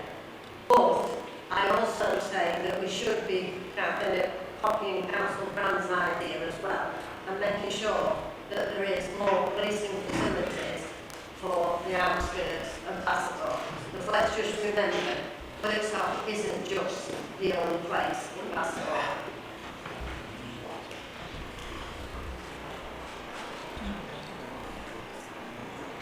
Any further comments? Therefore, I'll ask Councillor McCall. Thank you, Chair. It's very interesting to hear a number of Labour colleagues here admit that the decision not to vote custody has been made by the Labour Police and Crime Commissioner.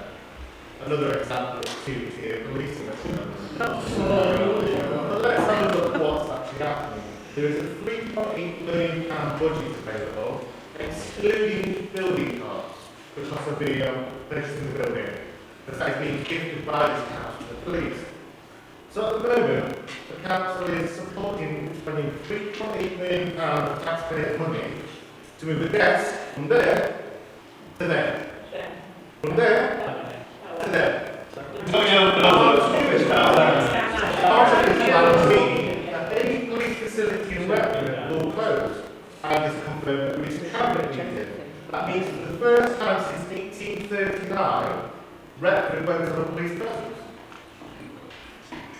Yes, sir. Chair, can I nicely point out a point of order?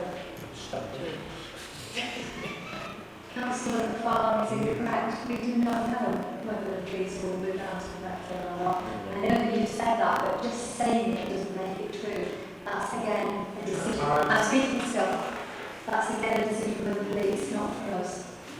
We do not know. They have not made that decision yet. As a point of clarification, would you ask the City Council accepted that they ended their rental agreement on the premises in Bradford?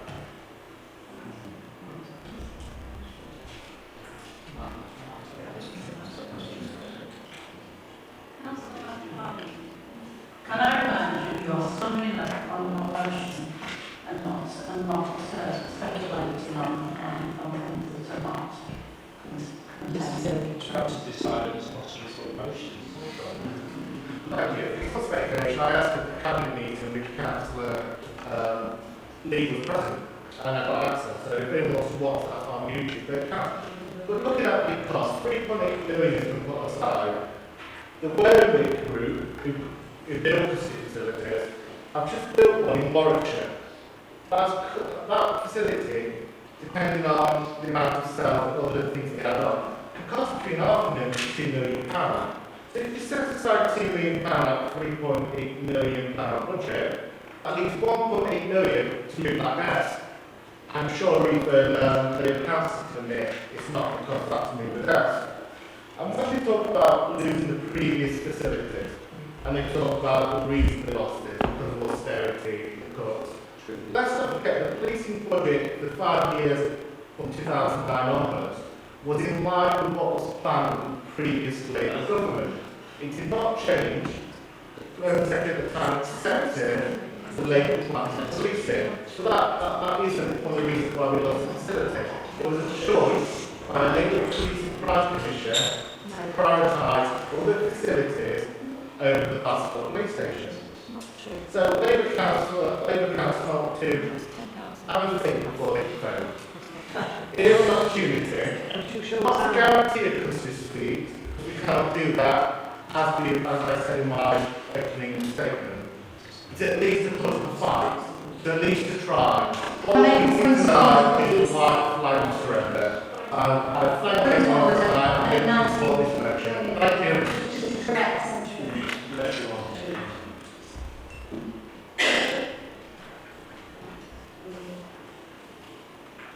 We will move this motion to the vote.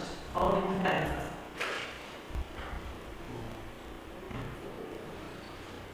Against? Any abstentions? That motion was not carried. We therefore going to move on to agenda number 9, which is referrals. There are 6 referrals. Right. Before we go on to referrals, in accordance with the Council's constitution, can I ask if members are in agreement for extending the meeting 34 minutes to 9:30 to conclude the business on this agenda? All in favour?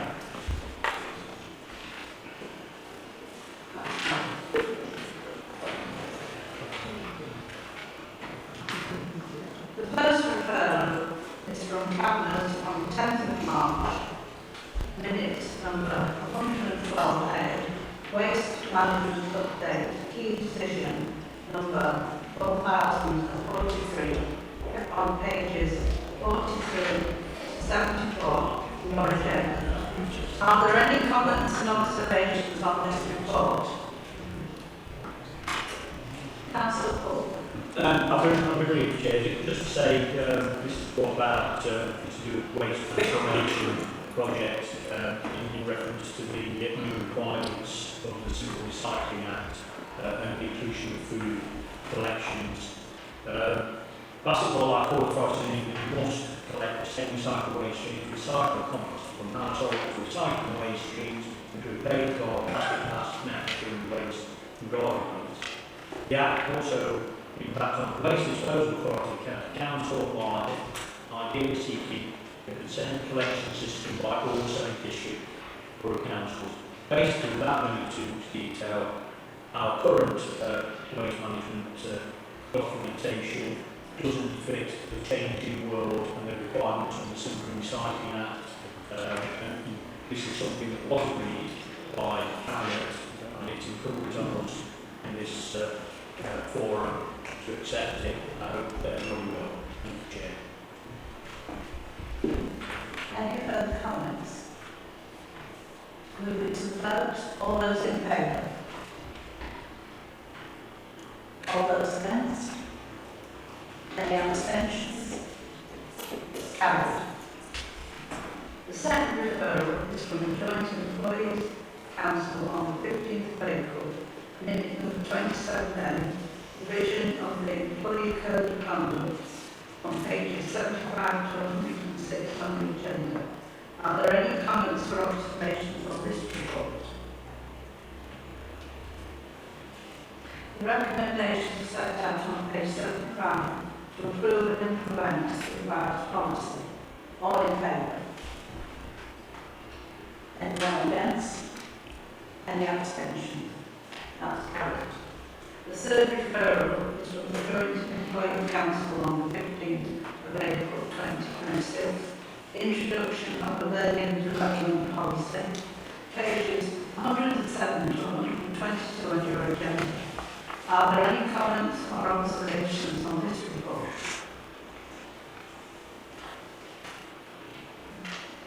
The recommendations are set out on page 107 to approve and implement the policy. All in favour? Anyone against? Any abstentions? That's carried. The next referral is from the Cabinet on the 29th of April 2026. Minute number 132B. Review of the District's tenancy strategy and Council's tenancy policy key decision number 117 on pages 123 to 186 on your agenda. Are there any comments or observations on this report? The recommendations are set out at page 123 to adopt the policy. All in favour? Anyone against? Any abstentions? That's carried.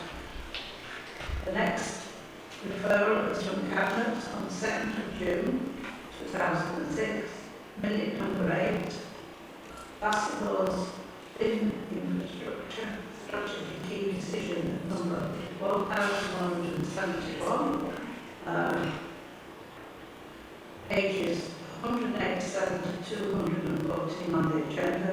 Are there any comments or observations on this report? Councillor Paul.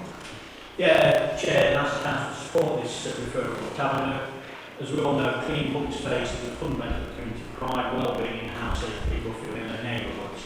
We already invest significantly in this area. The Council spends around £1 million each year on street cleansing, with 30 staff, 10 vehicles and over 70,000 hours of work annually dedicated to keeping the district clean. Strategy is built on around simple but effective principles, the right being in the right place for the right reason. Strategy focuses on 5 areas: education. We will strengthen our anti-litter message through social media, schools, national campaigns, community engagement. We want to build on the excellent work already happening across Bassetlaw by supporting volunteers, community groups, businesses. Review. We will look at litter across the district to allow us to identify gaps, remove duplication and introduce a rolling replacement programme. Infrastructure. This is about ensuring that bins are fit for purpose, well maintained and supported by effective collection schedules. We will also look at how new developments and businesses, particularly those generating high volumes of waste, contribute to bin provision and upkeep. Finally, enforcement will continue to keep a zero tolerance approach to littering, fighting and dog farming, using big penalties and prosecuting making enforcement visible. In summary, the strategy provides a clear structured approach to managing the bin provision across the district. I therefore ask members to support the referral. Mr. Chair. Councillor Brown. Thank you, Chair. The if you refer to paragraph 3.4, it says that the success of this strategy depends on a coordinated and collaborative approach involving the local authority, etc., and the voluntary and community sector. When I asked the question, when I first heard about this, are communities going to be consulted and involved and engaged? I was told no, because we don't ask the public what temperature they want this swimming pool water at. To me that was a complete non-sequitur. And I would very much like to see that communities are involved because they know best which things, where, have the most use, have the most damage. I think if you're going to stick to paragraph 3.4, then please involve the communities. Councillor MacFarlane. Thank you. I am speaking in opposition to this plan for the wrong reason. If you look at what Derby Council have done, they decided to go down the route of using technology. They put radar sensors in their bins so that they only empty bins when they are full. It has led to a cost saving to the council, both in terms of mileage on vehicles and number of staff they have to send out. So this is a very backward step. I looked at the marking criteria that the council intends to use for this, and went out recently, knocking on doors. I decided to go around and look at my local litter bins. Not a single one in a rural seat will meet the marking criteria to be retained by this council. Not a single one. This is what this policy will deliver. It will mean rural communities will lose their litter bins, which will increase fly tipping, will increase litter, but don't worry, the council plans to push it on to the voluntary sector and the parish councils to deal with. That is not good enough, and that's how we're going to make this policy tonight. Councillor Green. Thank you, Chair. Councillor McFarlane, you were in the same meeting with me when you made the same statement and you were corrected. So what you just said is untrue. That will not happen. Councillor Fulk explained to you very fully that there will be bins still in rural areas. What you just said is untrue. It disappoints me how things say things are not true so often. Yeah.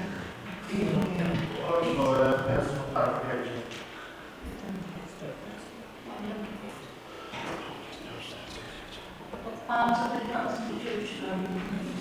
I would propose the Constitution, but if the Council refused to supply the Royal Council with a copy of the Constitution, citing competency measures and the inability to print them. So unfortunately, we don't have a copy of the Constitution that keeps changing every time you leave the line of the opposition.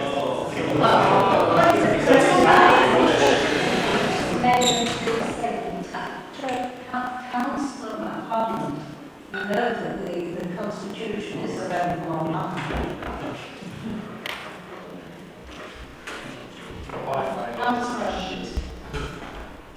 Right.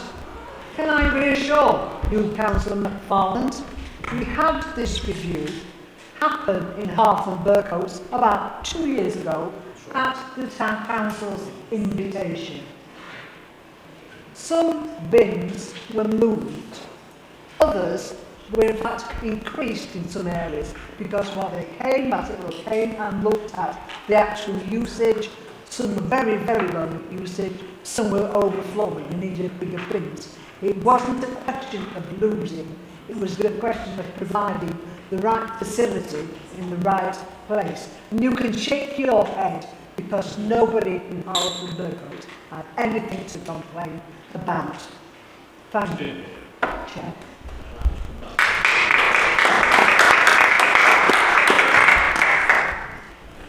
Have we any further observations? Councillor Richardson? I'd just like to make one point sort of made earlier. My area is my experience a significant increase in growth in the thousands. I would like some assurance going forward, if possible, that we're not going to see a reduction in ends, given the growth expectation we keep talking about across the Town signals. I think that's some valid comments made, and I wouldn't see some assurances going forwards. Thank you. and your point has been heard. Councillor Shaw? I'm sure if members need any reassurance moving forward, if they contact the panel member, they will receive that.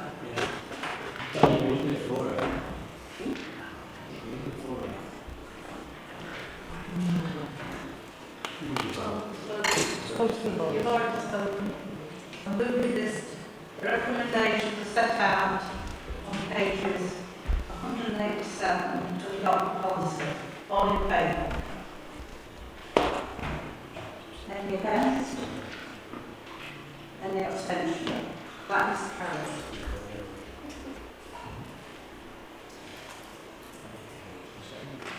The last referral is from Cabinet on the 9th of June 2006, minute number 6D, Annual Treasury Management Review 2025-6, key decision number 1179 on pages 215 to 244 in your agenda. Are there any comments or observations on this report? The recommendations set out on page 215 to approve the report. All in favour? Anyone against? Any abstentions? That is carried. Agenda item number 10 is reports of the Director of Corporate Resources and the Assistant Chief Executive. Agenda item number 10A is Spectrum Consortium Community Governance Review, final recommendation set out on pages 245 to 268 of the agenda. Are there any comments or observations on this report? Councillor Grant. Thank you, Chair. I've spoken on this in the past when I gave the opinion that I thought that this was a retrograde step. That Beckingham is a growing community. We've already heard about the supercluster in Trent Valley, and it's going to affect Beckingham and Walkingham and Listerton and other villages in that area. I don't know why this parish council can't recruit people, because neighbouring parish councils don't have that problem. I think also with local government reorganisation coming, parish councils are going to have more importance and not less as far as the local community is concerned. So I can't support this. Thank you.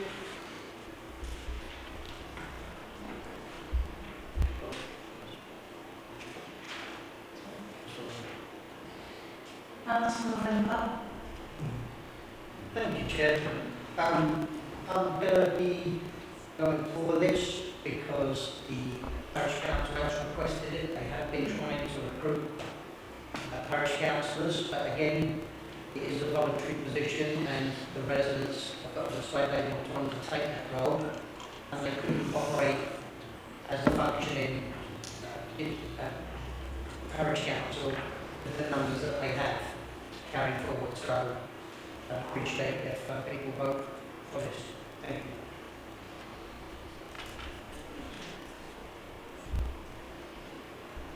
The recommendations are set out at page 249. All in favour? Anyone against? Any abstention? That is carried. Agenda item number 11 is report to the Director of Regeneration and Neighbourhoods and the Assistant Chief Executive. Agenda number 11A, Houses of Political Occupation. Update key decision number 1127 on pages 269 to 282 on the agenda. Are there any comments or observations on this? Councillor Lampard. Thank you. I'd like to thank the officers for their work on this report. It's just over a year ago that, because of a reform motion, that the council decided to take action against HMOs, which is welcomed by residents. So this report goes a long way in addressing those concerns of residents about the input of HMOs. It doesn't go far enough. It's a great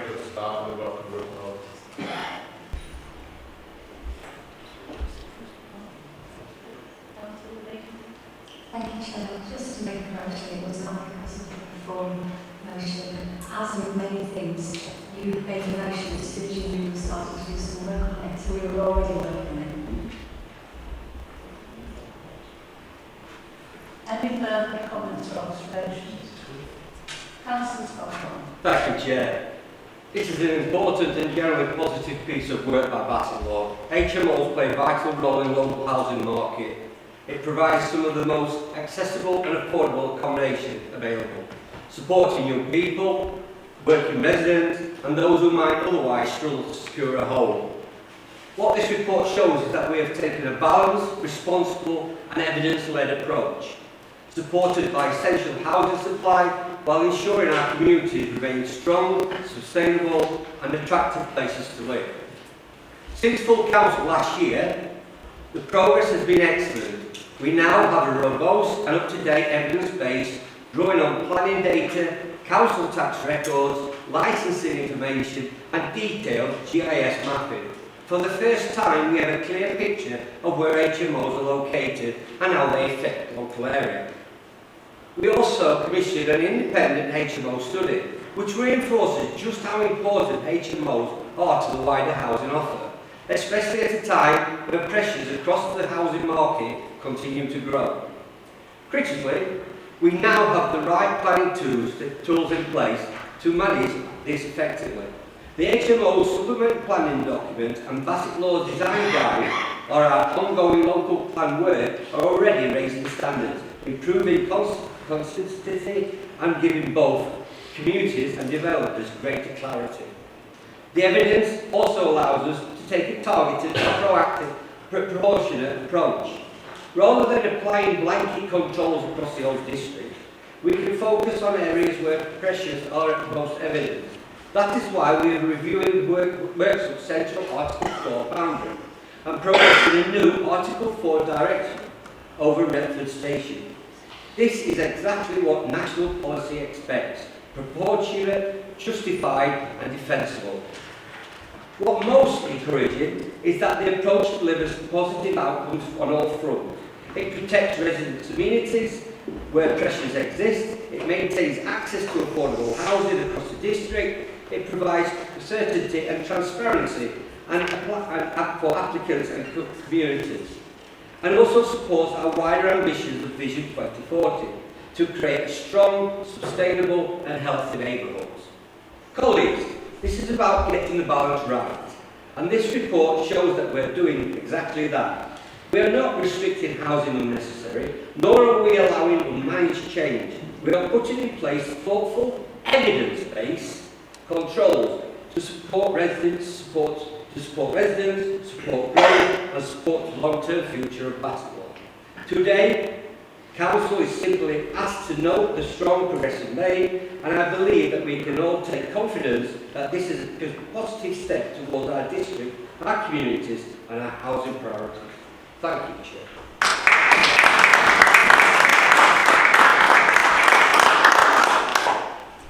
Are there any further comments or observations?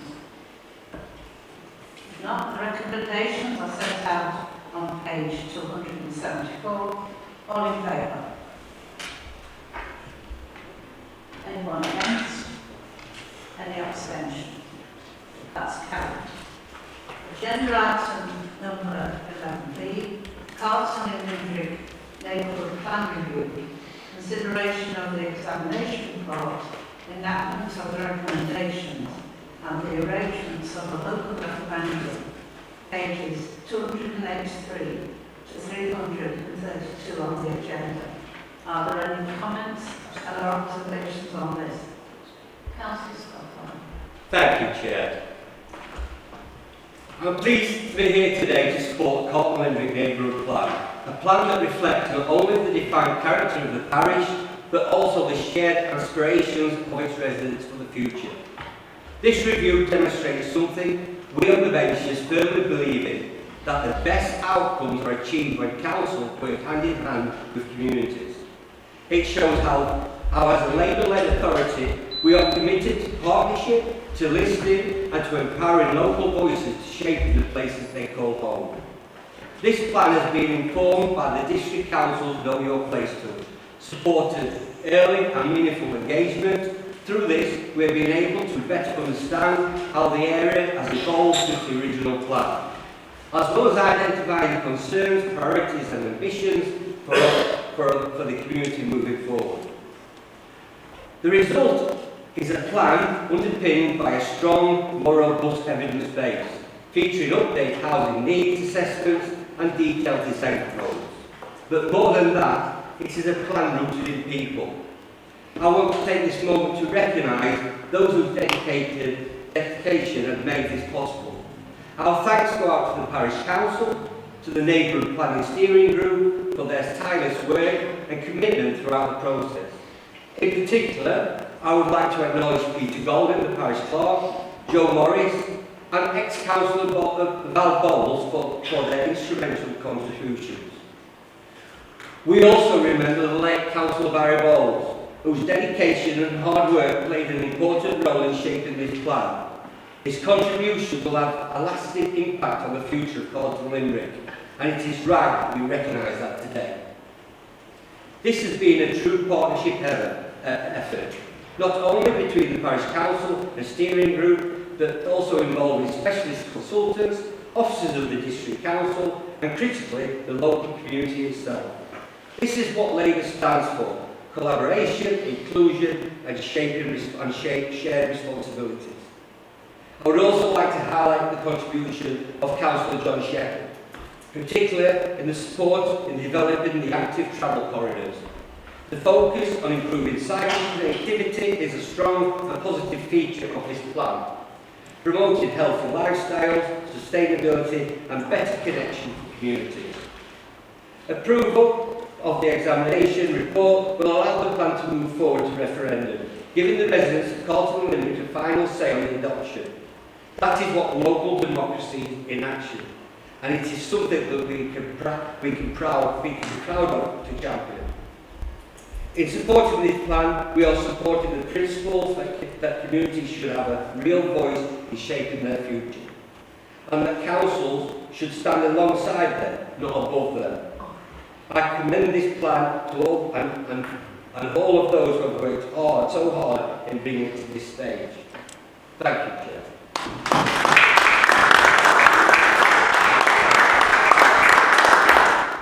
Councillor McFarlane. Thank you. I would like to say I support this neighbourhood plan review and speak slightly wide about neighbourhood plans. I think it's been one of the successes over the last few years of engaging residents in the planning process, which is, as we know, a very complicated process. But neighbourhood plans seem to have had a huge success in getting people involved in the grassroots, discussing what type of additional housing accommodation they would like in their areas. I think that's a massive thing to welcome. The only disappointing thing is this might be one of the last neighbourhood plans we actually get as a council due to the removal of the funding and the grants available for parish councils.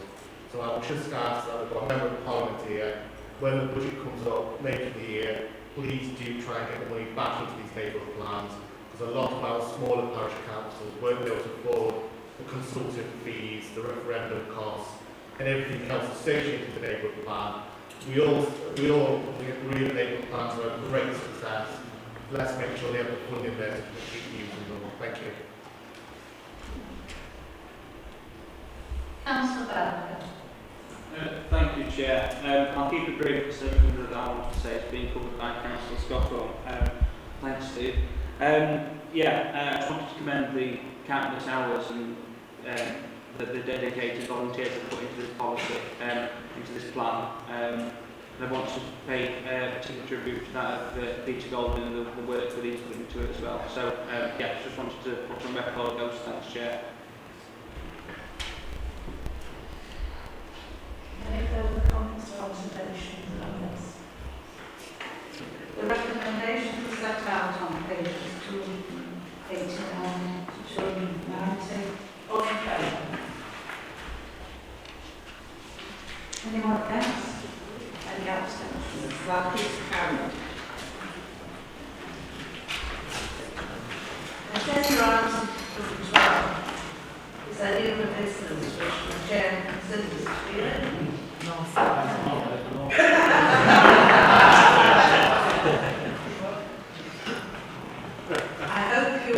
your support Armed Forces Week. And I hope as many of you as possible turn out to the flag raising of the Worksop Town Hall. Good night.